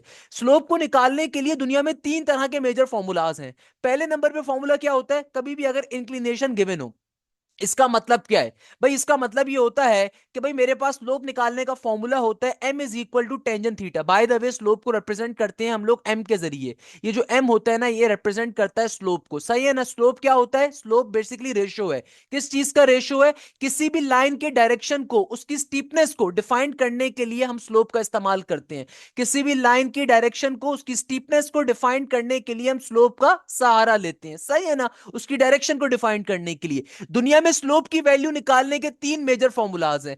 पहले नंबर के ऊपर फॉर्मूला होता है m is equal to tangent theta. अब आप सोच रहे होंगे सर इसका काम क्या है दुनिया में। आइए जरा देखते हैं। मैंने आपको चार ऊपर जो एमसीक्यूज पढ़ाए थे ना बेटा, ये चार एमसीक्यूज नहीं है, आठ एमसीक्यूज है। कैसे कि देखो, दुनिया में कोई भी लाइन अगर एक्स एक्सिस की लाइन आ रही है तो एक्स एक्सिस का स्लोप क्या होगा। अगर एक्स एक्सिस की लाइन आ रही है तो भाई एक्स एक्सिस की लाइन का स्लोप क्या होगा। तो बेटा देखो, एक्स एक्सिस की लाइन का इंक्लिनेशन क्या था, 0 डिग्री था। तो अगर मुझे एक्स एक्सिस की लाइन का स्लोप चाहिए तो मुझे पता है स्लोप निकालने का फॉर्मूला होता है टेंजेंट इनटू इंक्लिनेशन यानी कि एंगल। तो एंगल क्या था, 0 डिग्री का। दुनिया में टेंजेंट जीरो किसके बराबर होता है, जीरो के। तो स्लोप की वैल्यू क्या आ गई, जीरो आ गई। तो बेटा एक्स एक्सिस की लाइन का स्लोप क्या होता है, जीरो के बराबर होता है। बेतहाशा पेपर में एमसीक्यूज आएगा, आगे चलोगे 7.3 7.4 7.5 के ऊपर ऐसे क्वेश्चंस गिवन होंगे कि एक्स एक्सिस की लाइन की वैल्यू गिवन होगी, आपको समझ भी नहीं आएगा सॉल्व कैसे करना है। तो always remember this thing, x axis की लाइन का स्लोप किसके बराबर होता है, जीरो के बराबर। एक्स एक्सिस की लाइन की इंक्लिनेशन क्या होती है, 0 डिग्री के बराबर। और दुनिया में कोई लाइन अगर एक्स एक्सिस के पैरेलल हो तो इसका इंक्लिनेशन भी जीरो होता है और इसका स्लोप भी जीरो के बराबर होता है। अब देखो, मैंने आपको पढ़ाया था वाई एक्सिस की लाइन का इंक्लिनेशन क्या है, 90 डिग्री है। और अगर मुझे वाई एक्सिस की लाइन का स्लोप कैलकुलेट करना हो तो मैंने क्या पढ़ाया, फॉर्मूला स्लोप का। तो क्या बताया कि देखो, आपके पास चूंकि टेंजेंट 90 किसके बराबर होता है, टेंजेंट 90 बराबर होता है इन्फिनिटी के, तो आपके पास स्लोप की वैल्यू क्या आ गई, इन्फिनिटी के बराबर आ गई। तो यहां पे मेरे पास देखो दो तरह के एमसीक्यूज फॉर्म हो गए। अगर दुनिया के अंदर कभी भी, अगर दुनिया के अंदर कभी भी आपके पास वाई एक्सिस की लाइन की इंक्लिनेशन आपको निकालनी हो तो वाई एक्सिस की लाइन की इंक्लिनेशन होती है 90 डिग्री के बराबर, मगर स्लोप किसके बराबर होता है, इन्फिनिटी के। तो यानी कि अगर कोई बंदा आपसे कहते हैं ना line is parallel to Y axis, तो आपके पास इंक्लिनेशन 90 डिग्री है मगर स्लोप किसके बराबर होगा, इन्फिनिटी के बराबर होगा। सिमिलरली देखो, अगर दुनिया में कभी भी line first and third quadrant के ऊपर बाइसेक्ट कर रही है तो बेटा देखो, आपकी इंक्लिनेशन 45 डिग्री है और स्लोप किसके बराबर होगा, स्लोप बराबर होगा टेंजेंट 45 के। टेंजेंट 45 का मतलब क्या होता है, 1 के बराबर। स्लोप बराबर होता है 1 के। If a line is bisecting first and third quadrant तो आपके पास हमेशा जो आपका स्लोप होगा बेटा वो किसके बराबर होगा, 1 के। सिमिलरली देखो, अगर दुनिया में कोई भी लाइन सेकंड और फोर्थ क्वाड्रेंट के ऊपर बाइसेक्ट कर रही होती है तो आपका इंक्लिनेशन बराबर होता है 135 डिग्री के और स्लोप किसके बराबर होता है, टेंजेंट 135 के। टेंजेंट 135 का मतलब क्या होता है, नेगेटिव का 1। तो आपके पास आपका स्लोप किसके बराबर होगा, नेगेटिव ऑफ 1 के। तो बेटा देखो, ये चार एमसीक्यूज नहीं है, टोटल 8 एमसीक्यूज हैं। तो अब आपको समझ में आएगा कि स्लोप और इंक्लिनेशन में डिफरेंस क्या है। तो भाई, इंक्लिनेशन का जो फॉर्मूला होता है ना वो इस्तेमाल होता है स्लोप निकालने के लिए, स्लोप के फॉर्मूले के अंदर। तो बेटा देखो, आपके पास स्लोप का पहला फॉर्मूला, स्लोप का बुनियादी फॉर्मूला क्या होता है कि दुनिया के अंदर कभी भी आपको किसी भी लाइन का अगर स्लोप कैलकुलेट करना है और आपको उसका एंगल पता है, इंक्लिनेशन पता है, तो आपके पास सिंपल फॉर्मूला बन जाएगा टेंजेंट थीटा। फॉर एग्जाम्पल, अगर मैं आपसे जैसे कहता हूं कि एक्स एक्सिस की लाइन का इंक्लिनेशन क्या है, वो 0 डिग्री है और उसका स्लोप भी क्या है, 0 डिग्री। सिमिलरली कोई लाइन अगर एक्स एक्सिस के पैरेलल है तो उसका इंक्लिनेशन भी जीरो है, स्लोप भी जीरो है। वाइल वाई एक्सिस की लाइन का इंक्लिनेशन 90 डिग्री है और स्लोप क्या है, इन्फिनिटी के बराबर। अगर कोई लाइन वाई के पैरेलल है उसका इंक्लिनेशन 90 है, स्लोप उसका इन्फिनिटी है। While on the other hand, अगर कोई line first and third quadrant को बाइसेक्ट कर रही है तो बेटा देखो, उसका इंक्लिनेशन 45 डिग्री का है और स्लोप उसका क्या है, 1 का है। While on the other hand, अगर कोई लाइन सेकंड और फोर्थ क्वाड्रेंट को बाइसेक्ट कर रही है तो इंक्लिनेशन 135 का है, स्लोप कितना है, -1 का है। क्योंकि देखो, इंक्लिनेशन मैंने निकालना आपको ऑलरेडी सिखा दिया था और स्लोप निकालने का फॉर्मूला होता है टेंजेंट थीटा डिग्री। तो यानी कि टेंजेंट थीटा का मतलब क्या है, जो भी आपका इंक्लिनेशन उसको टेंजेंट में डालोगे आपके पास स्लोप की वैल्यू आ जाएगी। स्लोप निकालने का दुनिया में ये पहला फॉर्मूला है। स्लोप निकालने का दुनिया में एक और बड़ा इंपॉर्टेंट फॉर्मूला होता है और इस फॉर्मूले को हम लोग कहते हैं एंड पॉइंट फॉर्मूला। स्लोप निकालने का दुनिया में जो दूसरा फॉर्मूला होता है बेटा, इसको क्या कहा जाता है, इसको कहा जाता है and point formula. And point formula, इसका मतलब क्या होता है, जरा गौर से बात को समझिएगा कि दुनिया के अंदर कभी भी आपको कोई भी एक लाइन गिवन है, मैं आपसे कहता हूं आपको एक लाइन गिवन है, इस लाइन के ऊपर आपके पास दो एंड पॉइंट्स आ रहे हैं। फॉर एग्जांपल, एक एंड पॉइंट है x1 y1 और मेरे पास एक दूसरा एंड पॉइंट आ रहा है x2 y2। अगर मुझे एक ऐसी लाइन का स्लोप निकालना है जिसके ऊपर मुझे दो पॉइंट्स गिवन है तो बेटा स्लोप निकालने का फॉर्मूला होता है सिंपल तरीके से m is equal to y2 minus का y1 divided by x2 minus का x1। दुनिया में आपको किसी भी लाइन का, दुनिया में आपको अगर किसी भी लाइन का क्या निकालना है, स्लोप कैलकुलेट करना है और उस लाइन के ऊपर दो एंड पॉइंट्स आ रहे हैं तो स्लोप निकालने का सबसे बेहतरीन फॉर्मूला ये होता है। दुनिया के अंदर कभी भी, दुनिया के अंदर कभी भी अगर मुझे एक लाइन के ऊपर दो एंड पॉइंट्स गिवन और मुझे उस लाइन के स्लोप निकालना है तो स्लोप निकालने का फॉर्मूला क्या होगा, simple m is equal to y2 minus का y1 divide by x2 minus का x1। फॉर एग्जाम्पल, बात को समझने के लिए क्वेश्चन नंबर 1 का सहारा लेते हैं। आपकी एक्सरसाइज नंबर 7.1 का जो क्वेश्चन नंबर 1 है वो इसी पैटर्न के ऊपर सॉल्व होगा। तो क्वेश्चन नंबर 1 के अंदर एग्जामिनर ने आपको मल्टीपल पॉइंट्स दिए हुए हैं, आइए जरा इनको सिंप्लीफाई कर लेते हैं। क्वेश्चन नंबर 1 का पार्ट नंबर 1, एग्जामिनर कह रहा है तुम्हारे पास एक लाइन के ऊपर दो पॉइंट्स आ रहे हैं, एक पॉइंट है 3,7 और दूसरा पॉइंट आ रहा है तुम्हारे पास 2,9 के बराबर। यानी कि बेटा एग्जामिनर कह रहे हैं find the slope of the line passing through the given pair of points. तो क्वेश्चन नंबर 1 के पार्ट नंबर 1 के अंदर एग्जामिनर कह रहे हैं कि भाई तुम्हारे पास एक लाइन के ऊपर ये दो पॉइंट्स आ रहे हैं, आपको स्लोप कैलकुलेट करना है, कोई मसले की बात नहीं है। कैसे सॉल्व करोगे? देखो बेटा, जो पहला वाला पॉइंट होता है ना, इसको हमेशा हम लोग कहते हैं x1 कॉमा y1। जो दूसरा वाला पॉइंट होता है ना, इसको आप हमेशा बोलोगे x2 कॉमा y2। आपको क्या निकालना है? स्लोप निकालना है। स्लोप निकालने का सिंपल फॉर्मूला क्या होता है? m is equal to y2 minus का y1। y2 की वैल्यू 9 है, y1 की वैल्यू 7 है, नीचे डिवीजन में आ जाएगा x2 बराबर है 2 के माइनस का साइन x1 बराबर है 3 के। बेटा 9 में से अगर आप 7 को माइनस करोगे ना, तो 9 में से जब 7 जाएंगे तो क्या बचेगा? जाहिर सी बात है भैया, नेगेटिव का प्लस का 2 बचेगा। बल्कि 9 में से 7 जाएंगे, बड़ी वैल्यू 9 है ना, तो प्लस का 2 बचेगा। 2 में से 3 जाएंगे तो नेगेटिव का 1 बचेगा। तो मेरे पास सिंपल तरीके से स्लोप की वैल्यू क्या आ जाएगी? नीचे वाले नेगेटिव साइन को नीचे से ऊपर भेज दो तो ये आ जाएगी नेगेटिव के 2 के बराबर। दुनिया में किसी भी टर्म के नीचे 1 लिखा हो नहीं लिखा हो कोई फर्क नहीं पड़ता ना, तो नीचे वाले 1 को खत्म कर दो, नेगेटिव साइन को डायरेक्टली नीचे से ऊपर ले जाकर लिख दो। सिंपल तरीके से स्लोप की वैल्यू क्या आ गई? -2 के बराबर। क्वेश्चन सॉल्व हो गया। बच्चों वाली चीज है। देखो ये वाले क्वेश्चन सॉल्व करना आपके लिए हलवा है, क्योंकि देखो मैंने सारी मेहनत आपको ऊपर करके बता दी, आपको स्लोप की डेफिनेशन पढ़ा दी, चीजें पढ़ा दी। अब ये वाली चीजें हलवा होती हैं भाई, ये आसान आसान हमारे मुल्क का नर्सरी क्लास का बच्चा भी सॉल्व कर लेता है। क्लियर है बेटा? बताओ भी बात पल्ले पड़ती है कि नहीं पड़ती? आप बोलोगे सर ये तो बहुत ही आसान कॉन्सेप्ट्स हैं। अरे भाई आसान नहीं है, आसान बनाया गया है बेटा। फॉर एग्जाम्पल क्वेश्चन नंबर 1 का पार्ट नंबर 3 में एग्जामिनर क्या कह रहा है? क्वेश्चन नंबर 1 के पार्ट नंबर 3 में एग्जामिनर कहता है कि तुम्हारे पास एक पॉइंट ई आ रहा है और ई पॉइंट की वैल्यू आ रही है 5,3 के बराबर। और आगे कहता है कि तुम्हारे पास जो एफ पॉइंट है ना, उस एफ पॉइंट की वैल्यू आ रही है नेगेटिव का 2,3 के बराबर। तो एग्जामिनर कहता है कि भाई इसको सॉल्व करना है। कैसे सॉल्व करेंगे बेटा? देखो आपके पास जो पहला वाला पॉइंट होता है ना, इसको हम कहते हैं x1 y1, दूसरे वाले पॉइंट को आप कहते हो x2 y2। अच्छा बेटा, अब देखो हमारे पास एक लाइन के ऊपर ये दो पॉइंट्स आ रहे हैं, एक पॉइंट है 5,3, दूसरा पॉइंट है नेगेटिव का 2,3। एग्जामिनर कहता है आपसे, एग्जामिनर आपसे क्या कह रहा है? एग्जामिनर कहता है कि भैया इसका स्लोप निकाल के बताओ। देखो भाई, अगर एक लाइन के ऊपर ये दो पॉइंट्स एग्जिस्ट कर रहे हैं, मेरे पास फॉर एग्जांपल एक पॉइंट आ रहा है ये 5,3 और ये दूसरा पॉइंट आ रहा है मेरे पास नेगेटिव का 2,3। मुझे इस लाइन का क्या कैलकुलेट करना है? इस लाइन का स्लोप कैलकुलेट करना है। कैसे निकालूंगा बेटा? देखो पहले वाले पॉइंट को हमेशा हम लोग क्या कहते हैं? x1 y1। दूसरे वाले पॉइंट को हम लोग क्या कहते हैं? x2 y2। स्लोप निकालने का फॉर्मूला क्या है? सिंपल तरीके से y2 माइनस का y1, तो y2 की वैल्यू 3 के बराबर है, माइनस का साइन। y1 की वैल्यू भी इत्तेफाक से 3 के बराबर है। नीचे डिवीजन में आ जाएगा x2 माइनस का x1, x2 की वैल्यू -2 है, x1 की वैल्यू 5 है। सॉल्व करने की नीड ही नहीं है, क्योंकि 3 माइनस का 3 ऊपर 0 बन जाएगा, -2 माइनस का 5 ऑल्दो -7 बनेगा। मगर दुनिया के अंदर कभी भी न्यूमरेटर अगर 0 के बराबर हो, दुनिया के अंदर कभी भी कोई भी टर्म अगर 0 से डिवाइड हो रही हो, तो आंसर भी क्या होता है? 0 के बराबर। यानी कि इस लाइन का स्लोप किसके बराबर होगा? 0 के बराबर होगा। मुझे बताइए इसमें क्या मसले की बात है, क्या प्रॉब्लम की बात है? बताओ भी, बात पल्ले पड़ती है, बात समझ में आती है, बात क्लियर होती है कि नहीं होता? देखो इस तरीके से हमारे पास दुनिया में कभी भी किसी भी लाइन के ऊपर अगर दो पॉइंट्स एग्जिस्ट कर रहे हो, दुनिया में कभी भी किसी भी लाइन पे अगर दो पॉइंट्स एग्जिस्ट कर रहे हो, आपको स्लोप कैलकुलेट करना हो, तो इस तरीके से हमारे पास स्लोप का फॉर्मूला अप्लाई हो रहा होता है। तो ये स्लोप फाइंड करने का हमारे पास दूसरा फॉर्मूला होता है। अच्छा, स्लोप निकालने का दुनिया में एक फॉर्मूला और भी होता है। क्वेश्चन नंबर 1 के बाकी दोनों पार्ट्स को खुद सॉल्व कर लीजिएगा। हमारे पास दुनिया में स्लोप कैलकुलेट करने का एक फॉर्मूला और भी होता है, और ये फॉर्मूला होता है कि कभी भी अगर आपको इक्वेशन गिवन हो, दुनिया के अंदर कभी भी अगर आपको इक्वेशन गिवन हो, तो उस सूरत के अंदर स्लोप कैसे निकाला जाता है? दुनिया में कभी भी अगर आपको इक्वेशन गिवन हो, तो स्लोप निकालने का फॉर्मूला क्या होता है, जरा वो भी चेक कर लेते हैं। कि भाई देखो हमारे पास सिंपल तरीके से दुनिया में कोई भी अगर लीनियर इक्वेशन आ रही हो, अगर दुनिया में कोई भी लीनियर इक्वेशन आ रही हो, मैं यहां पे लिख भी देता हूं, अगर दुनिया में कभी भी कोई लीनियर इक्वेशन एग्जिस्ट कर रही हो, तो स्लोप निकालने का फॉर्मूला क्या होता है? कि फॉर एग्जाम्पल मेरे पास एक लीनियर इक्वेशन है, ए एक्स प्लस का बी वाई प्लस का सी इक्वल टू 0, सही है ना?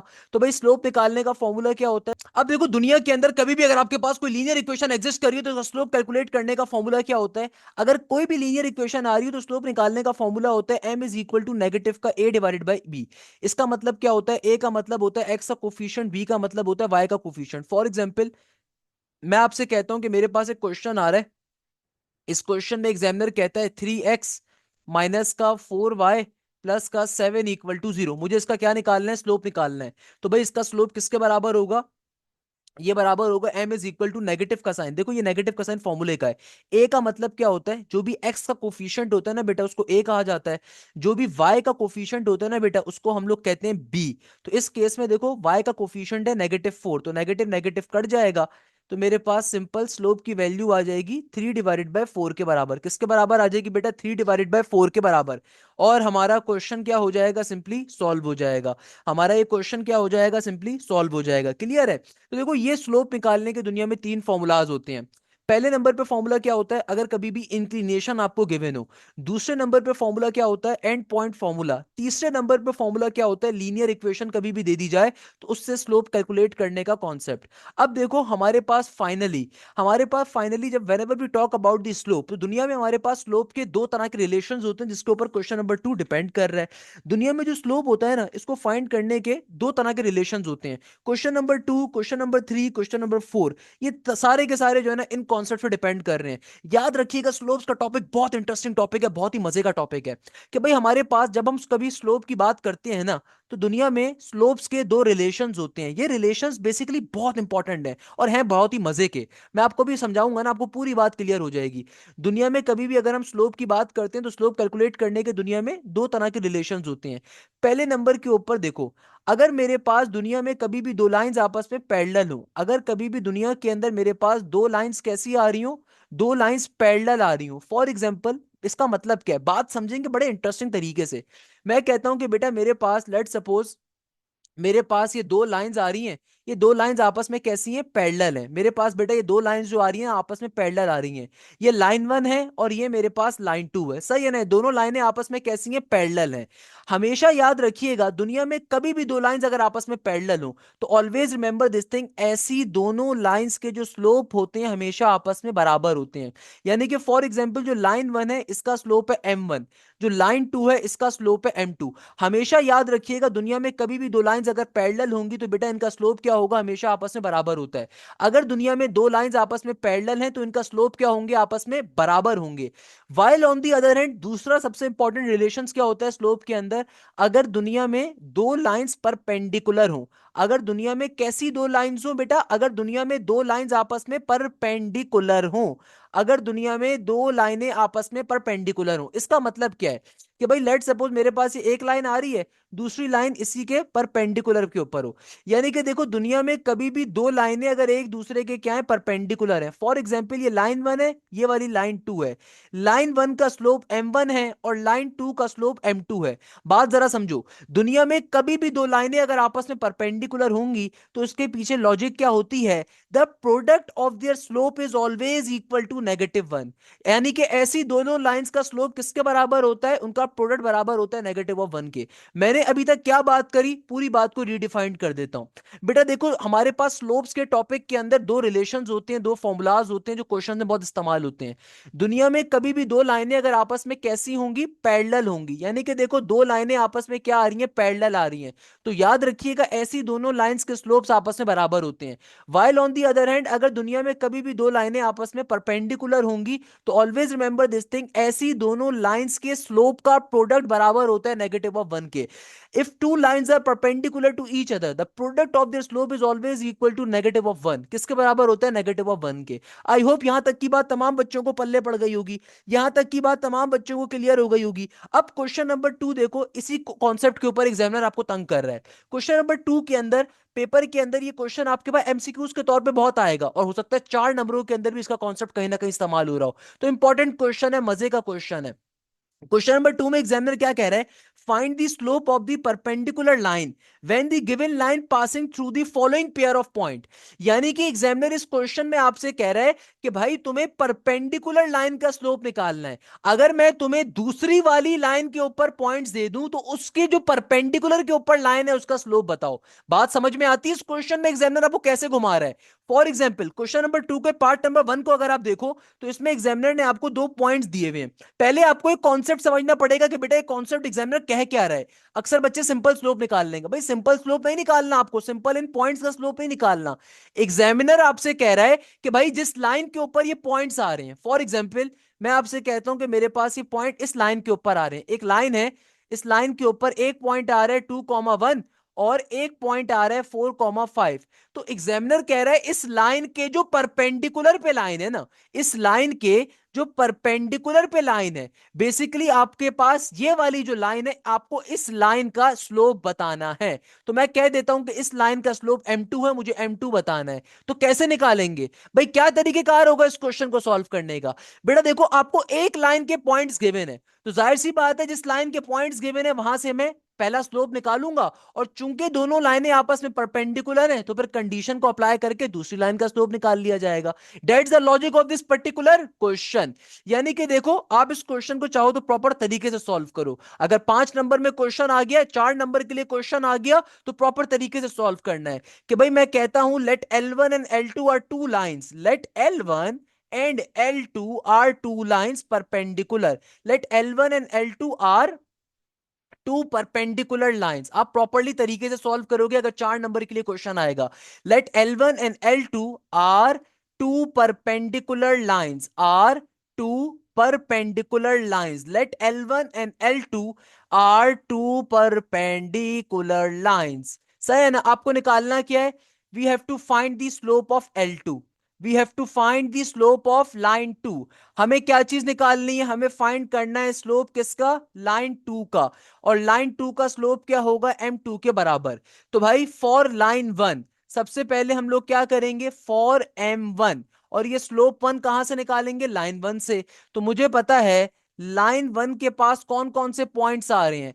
लाइन 1 के पास कौन कौन से पॉइंट्स मौजूद हैं? एक पॉइंट मौजूद है 2,1, दूसरा पॉइंट मौजूद है 4,5। पहले वाले पॉइंट को हम लोग कहते हैं x1 y1, दूसरे वाले पॉइंट को हम लोग कहते हैं x2 y2। हमें पता है दुनिया में स्लोप निकालने का फॉर्मूला भी क्या होता है भैया? As we know that. अगर क्वेश्चन 4 नंबर के लिए आएगा, 5 नंबर के लिए आएगा, तो प्रॉपर स्टेप बाय स्टेप काम करना है। As we know that slope किसके बराबर होता है? दुनिया के अंदर स्लोप निकालने का फॉर्मूला क्या है? स्लोप निकालने का फॉर्मूला होता है y2 माइनस का y1 divided by x2 minus का x1। अब आप सिंप्लीफाई इसको कैसे करवाओगे? चूंकि मैं लाइन 1 का स्लोप निकाल रहा हूं, तो ये m1 बन जाएगा। y2 की वैल्यू क्या है? 5 के बराबर। y1 की वैल्यू है 1 के बराबर, x2 की वैल्यू है 4 के बराबर, x1 की वैल्यू है 2 के बराबर। 5 में से 1 जाएंगे 4 बचेगा, 4 में से 2 जाएंगे 2 बचेगा। 2 1 जार 2, 2 2 जार 4। तो m1 की वैल्यू आ जाएगी सिंपल 2 के बराबर। m1 की वैल्यू क्या आ जाएगी? सिंपल 2 के बराबर। हमारे पास ये लाइन 1 का स्लोप आ गया। किसका आ गया? लाइन 1 का स्लोप आ गया। हमें चाहिए था लाइन 2 का स्लोप। तो मैं क्या कह सकता हूं? since both the lines are perpendicular, since both the lines are perpendicular, since both lines are perpendicular, since both lines are perpendicular। तो बेटा देखो, मेरे पास लाइन 1 का स्लोप किसके बराबर है? 2 के बराबर। तो भाई मुझे पता है चूंकि दोनों लाइनें कैसी हैं? आपस के अंदर परपेंडिकुलर हैं। तो भाई जो लाइन 1 और परपेंडिकुलर लाइंस के ऊपर स्लोप की कंडीशन क्या होती है? m1 multiply by m2 is always equal to negative of 1। तो इसका मतलब क्या है? m1 का स्लोप 2 के बराबर है, multiply by m2 is equal to negative of 1। ये 2 यहाँ पे मल्टीप्लाई हो रहा है, वहां पे आके डिवाइड हो जाएगा। तो आपके पास m2 का स्लोप आ जाएगा नेगेटिव के 1/2 के बराबर। तो ये आपके पास फाइनली लाइन 2 का स्लोप आ जाएगा। देखो, मैंने आपको डायरेक्टली करके नहीं दिखाया, मैं भी चाहूं तो 4 लाइनों में डायरेक्टली करके आपको दिखा सकता हूं। मगर याद रखिएगा बेटा, अगर ये क्वेश्चन 4 नंबर में आ रहा है, 5 नंबर में आ रहा है, तो फिर आप डायरेक्टली सॉल्व नहीं कर सकते। आपको प्रॉपरली लाइन बाय लाइन करना है। कोशिश किया करो, ये डायग्राम बना लिया करो, इससे अच्छे इंप्रेशन पड़ता है। कि देखो, आपको सिंपल तरीके से इस क्वेश्चन का कॉन्सेप्ट क्या था। क्वेश्चन नंबर 2 के सारे पार्ट्स में एक जैसा ही काम हो रहा है। कि आपके पास देखो, आपके पास एक लाइन गिवन है, इस लाइन के ऊपर आपको 2 पॉइंट्स गिवन है, सही है ना? आपको दूसरी वाली लाइन, जो लाइन इस लाइन के परपेंडिकुलर है, उसका स्लोप कैलकुलेट करना था। तो बेटा जो लाइन 1 आ रही है ना, उसके सबसे पहले हम लोग उस लाइन से स्लोप निकाल लेंगे। जो पहली लाइन आ रही है उससे हम लोग क्या करेंगे? स्लोप कैलकुलेट कर लेंगे। जब फाइनली हमारे पास स्लोप आ जाएगा ना लाइन 1 का, तो हम परपेंडिकुलर की कंडीशन को इस्तेमाल करते हुए दूसरी लाइन का स्लोप भी निकाल लेंगे। That's the logic of this particular question. इस तरीके से खाली ये क्वेश्चन हमारे पास सॉल्व हो रहा था। बताइए भाई, यहां तक की बात सबको पल्ले पड़ती है? तो फिर मैं आगे मूव करता हूं जल्दी से। अब देखो, क्वेश्चन नंबर 2 का जो पार्ट नंबर 2 है वो तो खुद से सॉल्व कर लोगे। पार्ट नंबर 3 को मैं बता देता हूं, इन केस अगर आपको बात पल्ले ना पड़े अभी भी। देखो, क्वेश्चन नंबर 2 के पार्ट नंबर 3 में क्या होगा? सेम तरह का कॉन्सेप्ट है, कोई मुश्किल चीज नहीं है। कि देखो, एग्जामिनर आपसे कहता है कि लेट सपोज तुम्हारे पास एक पॉइंट आ रहा है, एक लाइन आ रही है 2,1, और उस लाइन के ऊपर एक और पॉइंट आ रहा है एफ का, नेगेटिव का 3,1। अगेन देखो कॉन्सेप्ट वही है, क्वेश्चन नंबर 2 के अंदर हर जगह पे यही कॉन्सेप्ट अप्लाई होगा जो मैंने आपको समझाया है। एग्जामिनर आपसे क्या कह रहा है कि भाई तुम्हारे पास एक लाइन है, उस लाइन के ऊपर दो पॉइंट्स एग्जिस्ट कर रहे हैं, उस लाइन के ऊपर तुम्हारे पास ये दो पॉइंट्स एग्जिस्ट कर रहे हैं। एग्जामिनर आपसे क्या कह रहा है कि भाई तुम्हारे पास एक लाइन है, उस लाइन के ऊपर दो पॉइंट्स आ रहे हैं, एक पॉइंट आ रहा है 2,1 का, और दूसरा पॉइंट आ रहा है नेगेटिव के 3,1 का। चलो मुश्किल वाला क्वेश्चन कर लेता हूं यार, मुश्किल वाला क्वेश्चन कर लेता हूं, पार्ट नंबर 4 में आपको बता रहा हूं। मुश्किल क्वेश्चन मैं आपको बता देता हूं, आसान वाले आप देख लीजिएगा, ये मुश्किल क्वेश्चन थोड़ा सा और कर लेते हैं। मेरे पास पार्ट नंबर 4 में क्या आ रहा है, पार्ट नंबर 4 में आ रहा है आपको पॉइंट जी गिवन है -1,2 के ऊपर, सही है ना, और पॉइंट एच मेरे पास आ रहा है -1, -5 के ऊपर। तो भाई देखो मेरे पास बेसिकली एग्जामिनर कह रहा है कि तुम्हारे पास एक लाइन है, उस लाइन के ऊपर पॉइंट है -1,2 और एक पॉइंट आ रहा है -1, -5। एग्जामिनर कह रहे हैं कि भाई इस लाइन के परपेंडिकुलर के ऊपर जो लाइन है आपने उसका स्लोप बताना है, उसके स्लोप की वैल्यू बतानी है। तो यानी कि देखो आपको जिस लाइन के ऊपर पॉइंट गिवन है ना उसको मैं लाइन 1 कह लेता हूं, और जाहिर सी बात है इसका स्लोप क्या होगा m1 के बराबर। और मेरे पास जो दूसरी लाइन है वो लाइन 2 है और उसका स्लोप होगा m2 के बराबर। तो भाई मुझे साफ तौर पे दिख रहा है दोनों लाइंस परपेंडिकुलर हैं, अगेन सेम तरह की कंडीशन को अप्लाई करोगे। देखो सॉल्व करवाने को मैं भी दो लाइनों में सॉल्व करवा दूं वो बड़ी बात नहीं है, ऑब्वियसली एप्टीट्यूड में दो लाइनों में सॉल्व करना होता है, एक लाइन में सॉल्व करना होता है। मगर आप चूंकि इंटरमीडिएट लेवल पे बैठे हुए हो तो आप प्रॉपर्ली इसका डेटा बनाओगे, मैं अगेन डेटा बना के आपको दिखा रहा हूं ताकि आपके लिए कंफ्यूजन रह रहा है। कैसे सॉल्व करोगे इसको, हम इसको लिखेंगे let L1 and L2 are the two perpendicular lines. देखो प्रॉपरली डेटा बना के काम करना है, याद रखिएगा अगर 5 नंबर के लिए क्वेश्चन आ रहा है तो प्रॉपर तरीके से काम करोगे। Let L1 and L2 are the two perpendicular lines, let L1 and L2 are the two perpendicular lines, let L1 and L2 are the two perpendicular lines, सही है ना बेटा। हम आगे क्या लिखेंगे, we have to find the slope of line 2, we have to find, we have to find slope of line 2। हमें क्या चीज निकालनी है बेटा, लाइन 2 का स्लोप कैलकुलेट करना है जो कि किसके बराबर होगा, m2 के बराबर होगा। हमें बेसिकली ये वाला काम करना है। तो सबसे पहले हम लाइन 1 के लिए काम कर लेंगे। For line 1, for line 1, for line 1 इसका स्लोप भी क्या होगा, m1। तो हमें पता है कि देखो लाइन 1 के ऊपर दो पॉइंट्स गिवन थे, एक पॉइंट है नेगेटिव का 1,2, दूसरा पॉइंट है नेगेटिव का 1, नेगेटिव का 5। पहले वाले पॉइंट को हम लोग क्या बोलेंगे, x1 y1, दूसरे वाले पॉइंट को हम बोलेंगे x2 y2। सिंपल तरीके से आप यहां पे लिखोगे एज वी नोडेड। मैं आपको बहुत कैटेगोरिकल जबान में बता रहा हूं, कोई भी टीचर जो आपको डायरेक्टली क्वेश्चन सॉल्व करवा रहा है बेटा वो रॉन्ग नंबर है, सही है ना, वो रॉन्ग नंबर है। As we noted simple slope का फॉर्मूला लिखेंगे, स्लोप निकालने का फॉर्मूला होता है y2 माइनस का y1 divided by x2 minus का x1। तो मेरे प्यारे बेटों क्या हो जाएगा भाई, y2 की वैल्यू क्या है, y2 की वैल्यू बराबर है -5, y1 की वैल्यू बराबर है 2 के, नीचे डिवीजन में x2 की वैल्यू बराबर है -1 के, x1 की वैल्यू बराबर है अगेन -1 के। तो नेगेटिव नेगेटिव ये तो प्लस का 1 बन गया, नेगेटिव नेगेटिव क्या हो गया भैया जी, प्लस का 1 बन गया, ये तो कोई मसले की बात नहीं है।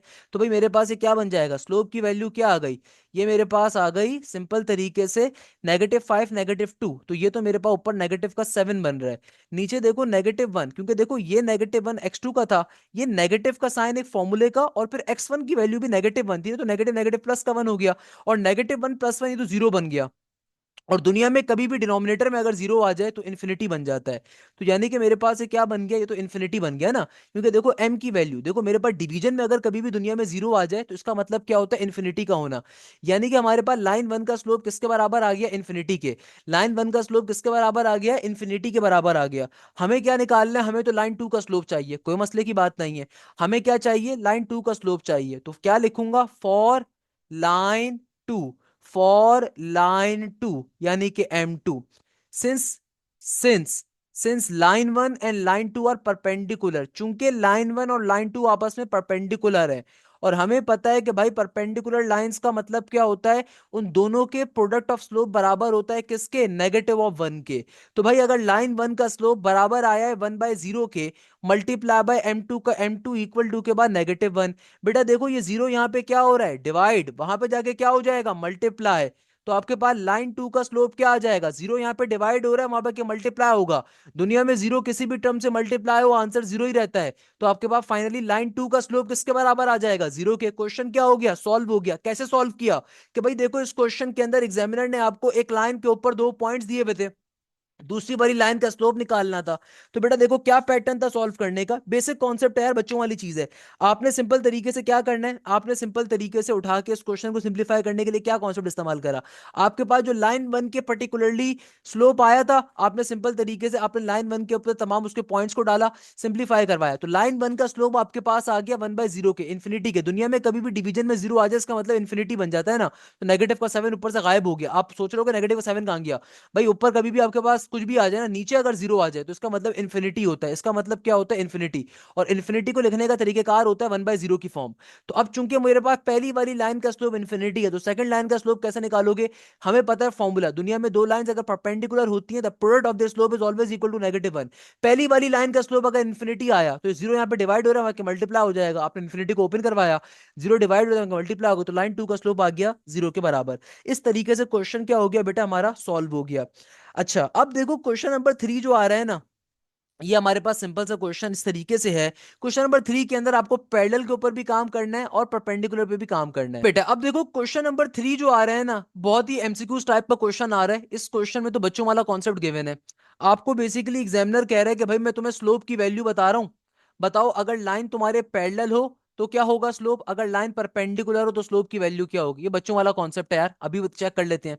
भाई एग्जामिनर क्वेश्चन नंबर थ्री में आपसे क्या कह रहा है, एग्जामिनर आपसे कह रहा है कि भाई मैं तुम्हारे सामने कुछ स्लोप दे रहा हूं, तो बताओ अगर तो लाइन पैरेलल होगी ना तो उस सूरत में स्लोप की वैल्यू क्या रहेगी, और अगर लाइन परपेंडिकुलर हो जाएगी तो स्लोप की वैल्यू क्या रहेगी। भाई बहुत ही बच्चों वाला कॉन्सेप्ट है। कैसे कि देखो फॉर एग्जाम्पल मैं आपसे कहता हूं कि मेरे पास एक लाइन है, उसका स्लोप आ रहा है टू बाई थ्री। तो मुझे ये बात मालूम है कि यार दुनिया में कभी भी दो लाइंस अगर पैरेलल होती हैं तो जो भी पहली वाली लाइन का स्लोप होता है दूसरी लाइन का भी स्लोप वही रहेगा। तो पैरेलल के अंदर तो स्लोप आपका क्या रहेगा, सिमिलर रहेगा। मगर फॉर एग्जाम्पल अगर दो लाइंस आपस में परपेंडिकुलर हैं, उस सूरत में देखो होता क्या है, उस सूरत में गौर से लॉजिकली बात समझो। हमारे पास दुनिया में कभी भी दो लाइन जब परपेंडिकुलर होती है तो होता क्या है कि भाई इक्वल टू के इस तरफ एक तो नेगेटिव साइन होता है, सेकंड नंबर पे जो भी आपको स्लोप गिवन होता है ना, जब वो दूसरी तरफ जाता है तो वो रेसिप्रोकेट की फॉर्म में जाएगा। इसका मतलब क्या हुआ कि भाई ये टू बाई थ्री, अगर मेरे पास ओरिजिनल लाइन का स्लोप टू बाई थ्री है, तो अगर मेरे पास जो लाइन परपेंडिकुलर है उसका स्लोप क्या होगा, उसका स्लोप होगा एक तो नेगेटिव की वैल्यू होगी, एक तो देखो नेगेटिव की वैल्यू होगी, और सेकंड नंबर के ऊपर क्या होगा, वैल्यू रेसिप्रोकेट होकर जाएगी। फॉर एग्जाम्पल यहां पे अगर ए डिवाइडेड बाय बी लिखा हुआ है, तो जब ये वैल्यू दूसरी तरफ जाएगी ना तो बी डिवाइडेड बाय ए की फॉर्म पे जाएगी, तो क्या बन जाएगा, टू बाई थ्री का परपेंडिकुलर के ऊपर स्लोप क्या होगा, ये होगा नेगेटिव का थ्री बाई टू के बराबर। तो क्या होगा, नेगेटिव का थ्री बाई टू। बात समझ में आती है। फॉर एग्जाम्पल मैं कहता हूं कि भाई मेरे पास एक लाइन है, उसका स्लोप है नेगेटिव का सेवन बाई टू। देखो पैरेलल के अंदर चूंकि दोनों लाइनें आपस में बराबर होती है तो स्लोप हमेशा आपका आपस में क्या रहेगा, बराबर रहेगा। पैरेलल के ऊपर चूंकि लाइनें बराबर है तो स्लोप क्या रहेगा, बराबर रहेगा। तो पैरेलल लाइन का स्लोप भी क्या होगा, नेगेटिव का सेवन बाई टू होगा। मगर जब मैं परपेंडिकुलर के ऊपर जाऊंगा, सबसे पहले तो नेगेटिव साइन नेगेटिव से मल्टीप्लाई होगा, पॉजिटिव की वैल्यू आएगी, और फिर रेसिप्रोकेट करके इसको लिख दो तो क्या बन जाएगा, टू बाई सेवन। अब आप सोच रहे हो सर ऐसा कैसे हुआ। भाई देखो तुम्हारे पास लेट सपोज स्लोप की वैल्यू एक है नेगेटिव का सेवन बाई टू, यहां पे तुम्हारा दूसरा स्लोप है, यहाँ पे नेगेटिव का साइन है। जाहिर सी बात है भाई नेगेटिव नेगेटिव तो कट जाएगा ना, और ये रेसिप्रोकेट होकर लिखा जाएगा टू बाई सेवन की फॉर्म पे, तो इसका आंसर ये होगा। सिमिलरली भैया नेक्स्ट उसके अंदर एग्जामिनर क्या कह रहा है, एक और एमसीक्यूज में एग्जामिनर आपसे कह रहा है कि भाई लेट सपोज तुम्हारे पास स्लोप अगर नेगेटिव का वन हो, अगर स्लोप नेगेटिव वन हो तो भाई इस लाइन जिस अगर एक लाइन का स्लोप नेगेटिव वन है तो वो लाइन जो पैरेलल होगी उसका स्लोप भी नेगेटिव वन होगा, और जो लाइन परपेंडिकुलर होगी उसका स्लोप क्या होगा। देखो परपेंडिकुलर में हमेशा एक तो नेगेटिव साइन से मल्टीप्लाई करते हैं और दूसरा काम क्या करते हैं, रेसिप्रोकेट करके लिखते हैं। तो नेगेटिव वन एक तो पॉजिटिव में हो जाएगा और वन का रेसिप्रोकेशन वन ही होती है, तो यही रहेगा। अच्छा फॉर एग्जाम्पल एग्जामिनर कहता है कि अगर तुम्हारी लाइन का स्लोप फोर के बराबर हो तो जो लाइन पैरेलल होगी उसका स्लोप भी फोर होगा, मगर जो लाइन परपेंडिकुलर होगी एक तो नेगेटिव साइन से मल्टीप्लाई होगा तो नेगेटिव का आ जाएगा। दूसरे नंबर के ऊपर जो भी ओरिजिनल लाइन का स्लोप होता है परपेंडिकुलर पर जाके उल्टा हो जाता है, रेसिप्रोकेट फॉर्म पे आता है, तो क्या बन जाएगा, नेगेटिव का वन बाय फोर। अरे बच्चों वाली चीज है यार। लेट सपोज मैं कहता हूं कि तुम्हारे पास, मैं अपने पास से क्वेश्चन देता हूं, मैं कहता हूं कि तुम्हारे पास कहीं पे लिखा हुआ है सिक्स डिवाइडेड बाय ट्वेल्व, तुम्हारे लेट सपोज चलो six divided by 6 divided by, मैं कहता हूं 6 डिवाइडेड बाय 11 है, तुम्हारी लाइन का स्लोप आ रहा है 6/11। तो जो लाइन पैरेलल होगी उसके ऊपर भी स्लोप यही रहेगा। मगर जो लाइन परपेंडिकुलर होगी उस पे क्या होगा, देखो जो लाइन परपेंडिकुलर होती है, एक तो ये होता है कि नेगेटिव साइन से मल्टीप्लाई होता है। जो भी तुम्हारा ओरिजिनल स्लोप था ना, एक काम तो क्या होगा, नेगेटिव साइन से मल्टीप्लाई होगा। दूसरा काम क्या होगा, दूसरा काम ये होगा कि भैया तुम अपनी वैल्यू को रेसिप्रोकेशन की फॉर्म में लिखोगे, तो क्या बन जाएगा, 11/6 बन जाएगा। फॉर एग्जाम्पल मैं कहता हूं कहीं पे लिखा हुआ है तुम्हारे पास नेगेटिव का 5/94, लेट सपोज स्लोप आ रहा है, ऑल्दो इतना बड़ा कभी अजीब सा होगा नहीं, बट लेट सपोज आ रहा है बात समझाने के लिए। नेगेटिव का 5/94 तुम्हारा स्लोप है। तो मेरे प्यारे बेटे देखो गौर से बात समझो, तुम्हारा जो भी पैरेलल जो लाइन होती है ना, उसमें सेम काम रहता है, उसके अंदर स्लोप चेंज नहीं होता। यानी कि ओरिजिनल लाइन का स्लोप अगर ये है ना, तो जो लाइन पैरेलल है उसका स्लोप सिमिलर रहेगा। मगर जो लाइन परपेंडिकुलर होती है, तो भाई तुम्हारे ओरिजिनल स्लोप की वैल्यू से एक दफा नेगेटिव साइन मल्टीप्लाई होता है। आसान भाषा से तुम्हारी जो ओरिजिनल लाइन का स्लोप होता है उसका अपोजिट होता है साइन। लेट्स सपोज नेगेटिव का 5/94 है, तो यहाँ पे पॉजिटिव की वैल्यू होगी, सही है ना, जो भी यहाँ पे साइन होगा उसका अपोजिट साइन होता है, सही है। और फिर इसको रेसिप्रोकेट करके लिखो, रेसिप्रोकेशन का मतलब क्या है, ऊपर 94 आ जाएगा, नीचे 5 आ जाएगा। तो ये मेरे पास पर्टिकुलरली मेरा इसका आंसर होगा। सिंपल वे में क्वेश्चन सॉल्व हो गया। अच्छा, लगे हाथों बस आज की क्लास में क्वेश्चन नंबर 4 को भी देख लेते हैं।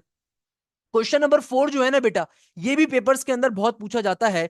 ये पेपर भी अगेन मजे का कॉन्सेप्ट है। क्वेश्चन नंबर 4 के अंदर देखो क्या कह रहा है। एग्जामिनर कहता है are the lines L1 and L2 to the given pair of the points parallel perpendicular और नीदर।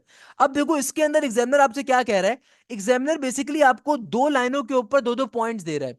एग्जामिनर इस क्वेश्चन में कर क्या रहा है, एग्जामिनर आपको लेट सपोज क्वेश्चन नंबर 4 का पार्ट नंबर 1 आपको बताता हूं। एग्जामिनर कह रहे हैं कि भाई लाइन 1 के ऊपर दो पॉइंट्स आ रहे हैं, एक पॉइंट है 2,1, सॉरी एक पॉइंट आ रहा है 1,2, एक पॉइंट क्या आ रहा है, एक पॉइंट आ रहा है 1,2 और 3,1। और मेरे पास एक और लाइन है दुनिया के अंदर जिसको मैं कहता हूं लाइन 2। और इस लाइन के ऊपर जो पॉइंट आ रहे हैं ना, ये आ रहा है 0,-1 और दूसरा पॉइंट आ रहा है 2,0। तो एग्जामिनर मासूमियत के साथ ये कह रहा है कि भाई तुम्हारे पास फॉर एग्जाम्पल अगर ये दो लाइनें हैं, तो बताइए इन दोनों लाइंस का स्लोप आपस में पैरेलल है, परपेंडिकुलर है, नीदर है। तो भाई क्वेश्चन नंबर 4 में कोई मुश्किल काम नहीं करना, आपको बारी बारी करना क्या है, हर पार्ट में आपको दो लाइनें यानी कि दो दो पॉइंट्स गिवन है। आपने यहां से लाइन 1 का स्लोप निकालना है और लाइन 2 का स्लोप निकालना है, और फिर आपस में चेक करना है कि भाई ये स्लोप अगर तो बराबर आ जाएगा तो इसका मतलब क्या होगा, पैरेलल लाइंस है। अगर तुम्हारे पास दोनों स्लोप का प्रोडक्ट बराबर आ जाएगा -1 के, तो इसका मतलब परपेंडिकुलर लाइंस होंगी। तो अभी हम चेक करते हैं, कोई मसले वाली बात नहीं है, मजे का कॉन्सेप्ट है। तो भाई फॉर एग्जाम्पल क्वेश्चन नंबर 4 के पार्ट नंबर 1 के अंदर आपके पास जो लाइन 1 आ रही है, इसका स्लोप 1 आ रहा है। तो भाई इसका मतलब क्या है, मेरे पास देखो, मेरे पास सबसे पहले जो पहली वाली लाइन आ रही है ना, जो लाइन 1 है, तो जाहिर सी बात है लाइन 1 से मुझे क्या मिलेगा, लाइन 1 से मुझे मिलेगा स्लोप 1, लाइन 1 से मुझे क्या मिलेगा, स्लोप 1 मिलेगा। तो लाइन 1 पे देखो एक पॉइंट है 1,2 और दूसरा पॉइंट है 3,1। तो पहले वाले पॉइंट को हमने कहना है x1 y1, दूसरे वाले पॉइंट को हमने कहना है x2 y2। सही है। हमें पता है कि भाई स्लोप का फॉर्मूला होता है y2 माइनस का y1 divide by x2 minus x1। तो y2 1 है और y1 बराबर है 2 के, x2 की वैल्यू 3 है, x1 की वैल्यू 1 है। तो अगर मैं इसको देखो बेटा सिंप्लीफाई करता हूं तो क्या बन जाएगा, नेगेटिव का 1, 3 में से एक जाएगा, 2 बचेगा। तो यानी कि लाइन 1 का स्लोप तो ये आ रहा है। सिमिलरली अगर मैं लाइन 2 का स्लोप निकालूं, तो बेटा देखो लाइन 2 पे एक पॉइंट आ रहा है 0,-1, और मेरे पास जो दूसरा पॉइंट आ रहा है, दूसरा पॉइंट किसके बराबर है, दूसरा पॉइंट आ रहा है 2,0 के। पहले वाले पॉइंट को हम क्या कहते हैं, x1, y1, दूसरे वाले पॉइंट को हम कहते हैं x2, y2। अब देखो मुझे पता है स्लोप निकालने का फॉर्मूला होता है y2 माइनस का y1, y2 0 के बराबर है, माइनस का साइन फॉर्मूले का। देखो बेटा y1 की वैल्यू -1 है, तो नेगेटिव नेगेटिव पॉजिटिव 1 हो जाएगा। x2 की वैल्यू 2 के बराबर है, x1 इज 0। तो ये मेरे पास देखो m2 का स्लोप क्या आ जाएगा, लाइन 2 का स्लोप आ जाएगा पॉजिटिव के हाफ के बराबर। देखो अब हमें करना क्या है, आपके पास हर पार्ट में देखो दो दो पॉइंट्स गिवन है ना, आपको हर पार्ट में बेसिकली दो लाइंस के दो पॉइंट्स गिवन है। आपने दोनों लाइन से दो स्लोप्स निकाल लिए। अब मुझे चेक ये करना है कि आया ये स्लोप्स आपस में पैरेलल हैं, लाइंस पैरेलल हैं, परपेंडिकुलर है, नीदर है। कैसे पता चलेगा, देखो आपने लाइन 1 का स्लोप निकाला, लाइन 2 का स्लोप निकाला। अगर तो ये स्लोप बराबर आता है ना, इसका मतलब क्या होता, अगर तो स्लोप बराबर आता, अगर तो देखो दुनिया में कभी भी दो लाइंस पैरेलल में, कभी भी दो लाइनें आपस में पैरेलल उस वक्त होती हैं जब उनके स्लोप आपस में बराबर हो। तो अब देखो ये दोनों स्लोप्स तो आपस में बराबर नहीं है, ये दोनों स्लोप्स तो आपस के अंदर बराबर ही नहीं है। क्योंकि देखो दुनिया में उस वक्त दो लाइंस आपस में बराबर होती हैं जब उनके स्लोप एग्जैक्टली आपस में बराबर हो। अब देखो ये ना, तो ये दोनों लाइनें आपस में बराबर ही नहीं है, ये दोनों लाइनें अगर दोनों के स्लोप आपस में बराबर थोड़ी हैं। सिमिलरली दुनिया में दो लाइनें परपेंडिकुलर कब होती हैं? हमें मालूम है दुनिया में दो लाइनें परपेंडिकुलर उस वक्त होती हैं अगर दोनों लाइंस के स्लोप का प्रोडक्ट बराबर हो -1 के। इस केस में ऐसा भी नहीं होने वाला। तो इसका मतलब क्या हुआ कि देखो, ना तो इन दोनों लाइंस के स्लोप आपस में बराबर है, ना ही इन दोनों लाइंस का जो स्लोप्स का प्रोडक्ट है वो बराबर है -1 के। ये भी नहीं होगा, नहीं, नेगेटिव हाफ को जब प्लस के हाफ से मल्टीप्लाई करवाओगे तो नेगेटिव का 1/4 बन जाएगा, नेगेटिव का 1 थोड़ी बनेगा। इसका मतलब ये दोनों लाइनें कैसी हैं? इसका मतलब ये दोनों की दोनों लाइनें नीदर हैं, यानी कि ना तो ये लाइनें पैरेलल हैं आपस में, ना ये लाइनें आपस में परपेंडिकुलर हैं। क्योंकि देखो, जब आपने दोनों लाइंस का स्लोप निकाला तो ना तो ये स्लोप बराबर आ रहा है, ना इन स्लोप का प्रोडक्ट -1 के बराबर है। इसका मतलब ये लाइंस कैसी हैं? नीदर हैं। फॉर एग्जाम्पल बात समझाता हूं आपको एक और के ऊपर। पार्ट नंबर 3 को देखो, बात समझने के लिए क्वेश्चन नंबर 4 के पार्ट नंबर 3 को जरा समझिएगा। क्वेश्चन नंबर 4 के पार्ट नंबर 3 में एग्जामिनर आपसे क्या कह रहा है? एग्जामिनर कहता है कि भाई तुम्हारे पास एक लाइन के ऊपर पॉइंट आ रहा है 2, -1, एक पॉइंट है 2, -1, दूसरा पॉइंट आ रहा है तुम्हारे पास लाइन के ऊपर 5, -7। सही है ना? लाइन 1 के पॉइंट्स हैं। आपके पास लाइन 2 के पॉइंट्स क्या आ रहे हैं? बेटा ये आ रहा है मेरे पास 0, 0, और ये पॉइंट मेरे पास आ रहा है नेगेटिव का 1, 2 के बराबर। क्लियर है भैया? ये दो पॉइंट्स आ रहे हैं। कॉन्सेप्ट क्या है? बेसिकली आपके पास लाइन के ऊपर दो दो पॉइंट्स आ रहे हैं, आपको बेसिकली दो लाइंस के ऊपर दो दो पॉइंट्स गिवन है। एग्जामिनर आपसे पूछना चाह रहा है कि बताइए लाइंस आपस में पैरेलल है, परपेंडिकुलर नीदर है। देखो आपने करना क्या है, आपके पास जो लाइन 1 है ना, आपके पास उसके ऊपर दो डिफरेंट पॉइंट्स हैं। ये पॉइंट्स हैं 2, -1 और एक पॉइंट आ रहा है 5, -7। तो पहले वाले पॉइंट को मैं बोलूंगा x1, y1, दूसरे वाले पॉइंट को मैं बोलूंगा x2, y2। सही है ना बेटा? और मेरे पास जो सेकंड लाइन आ रही है उसके ऊपर देखो मेरे पास पॉइंट है 0, 0, और मेरे पास जो पॉइंट है ये आ रहा है नेगेटिव का 1, 2। क्लियर है बेटा? जो पहला पॉइंट है उसको बोला जाएगा x1, y1, जो दूसरा पॉइंट है उसको बोला जाएगा x2, y2। अब मुझे करना क्या है? मेरे पास देखो इन दोनों लाइंस के ऊपर दो दो पॉइंट आ रहे हैं, मुझे बेसिकली दोनों लाइंस का इंडिविजुअल स्लोप निकालना होगा। मुझे क्या काम करना है? मुझे सिंपल तरीके से बेटे जो दो लाइनें आ रही है ना, मुझे इन दोनों लाइंस का स्लोप कैलकुलेट करना है। कैसे निकालूंगा भाई? पहली वाली लाइन का इंडिविजुअल स्लोप लो, दूसरी वाली लाइन का इंडिविजुअल स्लोप लो। मुझे स्लोप निकालने का फॉर्मूला पता है, तो देखो लाइन 1 के स्लोप को मैं m1 कहता हूं, तो ये आ जाएगा y2 माइनस का y1। y2 की वैल्यू -7 है, y1 की वैल्यू -1 है, तो मुझे पता है फॉर्मूला होता है y2 माइनस का y1, तो माइनस माइनस, ये माइनस का साइन फॉर्मूले का है। y1 की अपनी वैल्यू -1 है, तो नेगेटिव नेगेटिव प्लस का 1 हो जाएगा। नीचे डिवीजन में x2 माइनस का x1, x2 5 है, x1 2 के बराबर है। -7 प्लस का 1 नेगेटिव का 6 होगा, 5 में से 2 जाएंगे, 3 बचेगा, 3 1 3, 3 2 6 हो जाएगा। तो मेरे पास देखो m1 की वैल्यू आ जाएगी 3 2 6, तो नेगेटिव के 2 के बराबर। स्लोप 1 की वैल्यू -2 आ गई। अब देखो लाइन 2 के ऊपर जो दो पॉइंट्स आ रहे थे इनसे इनका स्लोप निकाल लेते हैं। तो ये हो जाएगा y2 माइनस का y1। y2 की वैल्यू 2 के बराबर है, माइनस का साइन, y1 की वैल्यू यहाँ पे 0 के बराबर है। x2 की वैल्यू बेटा -1 है, और नेगेटिव का साइन x1 की वैल्यू 0 है। तो यानी कि मेरे पास m2 का स्लोप भी क्या आ जाएगा? -2 के बराबर। यानी कि मेरे पास लाइन 2 का स्लोप भी क्या आ गया? -2 के बराबर। इसका मतलब क्या हुआ? देखो लाइन 1 का स्लोप भी -2 आ रहा है, लाइन 2 का स्लोप भी -2 आ रहा है। चूंकि दोनों लाइंस का स्लोप आपस में बराबर आ रहा है, यानी कि लाइन 1 का स्लोप और लाइन 2 का स्लोप आपस में बराबर आ रहा है। इसका मतलब क्या हुआ कि दोनों लाइंस आपस में कैसी हैं बेटा? पैरेलल हैं। चूंकि दोनों लाइंस का स्लोप आपस में कैसा आ रहा है? बराबर आ रहा है, तो इसका मतलब ये लाइंस कैसी हैं बेटा? ये लाइंस हमारे पास आपस में पैरेलल हैं। यानी कि चूंकि दोनों लाइंस का स्लोप आपस में बराबर है, तो इसका मतलब क्या? लाइंस कैसी आ रही हैं बेटा? लाइंस पैरेलल आ रही हैं। यानी कि भाई इस तरीके से क्वेश्चन क्या हो गया? सॉल्व हो गया। सेम तरह का कॉन्सेप्ट आप अप्लाई करोगे क्वेश्चन नंबर 4 के पार्ट नंबर 2 और पार्ट नंबर 4 के अंदर, तो उनको अब आप खुद से सॉल्व कर सकते हो, तो मेरे ख्याल में मसले की बात नहीं है। हमेशा याद रखिएगा दुनिया में कभी भी दो लाइंस का स्लोप अगर आपस में बराबर हो तो इसका मतलब लाइंस पैरेलल होती हैं। वाइल अगर दोनों लाइंस के स्लोप का प्रोडक्ट बराबर हो -1 के, इसका मतलब लाइंस परपेंडिकुलर होती हैं। बेसिक कॉन्सेप्ट है। आई होप यहां तक की बात क्लियर होगी। इसी के साथ हम अपनी आज की क्लास को फाइनली एंड कर सकते हैं। आई होप ये तमाम के तमाम कॉन्सेप्ट्स आपको क्लियर होंगे। बेटा अगर ये तमाम चीजें आपको अच्छी लगी, समझ में आई, मजे की लगी, तो लाजमी तौर के ऊपर आपने चैनल को सब्सक्राइब करना है। खुद भी आपने लेक्चर्स को लेना है, अपने दोस्तों के साथ भी शेयर करना है, अपने फ्रेंड्स के साथ भी शेयर करना है कि सर हाशिम इतनी मेहनत से अगर पढ़ा रहे हैं, तो बेटा आपने लाजमी तौर पर अपने जानने वाले तमाम लोगों के साथ लेक्चर्स के लिंक को शेयर करना है।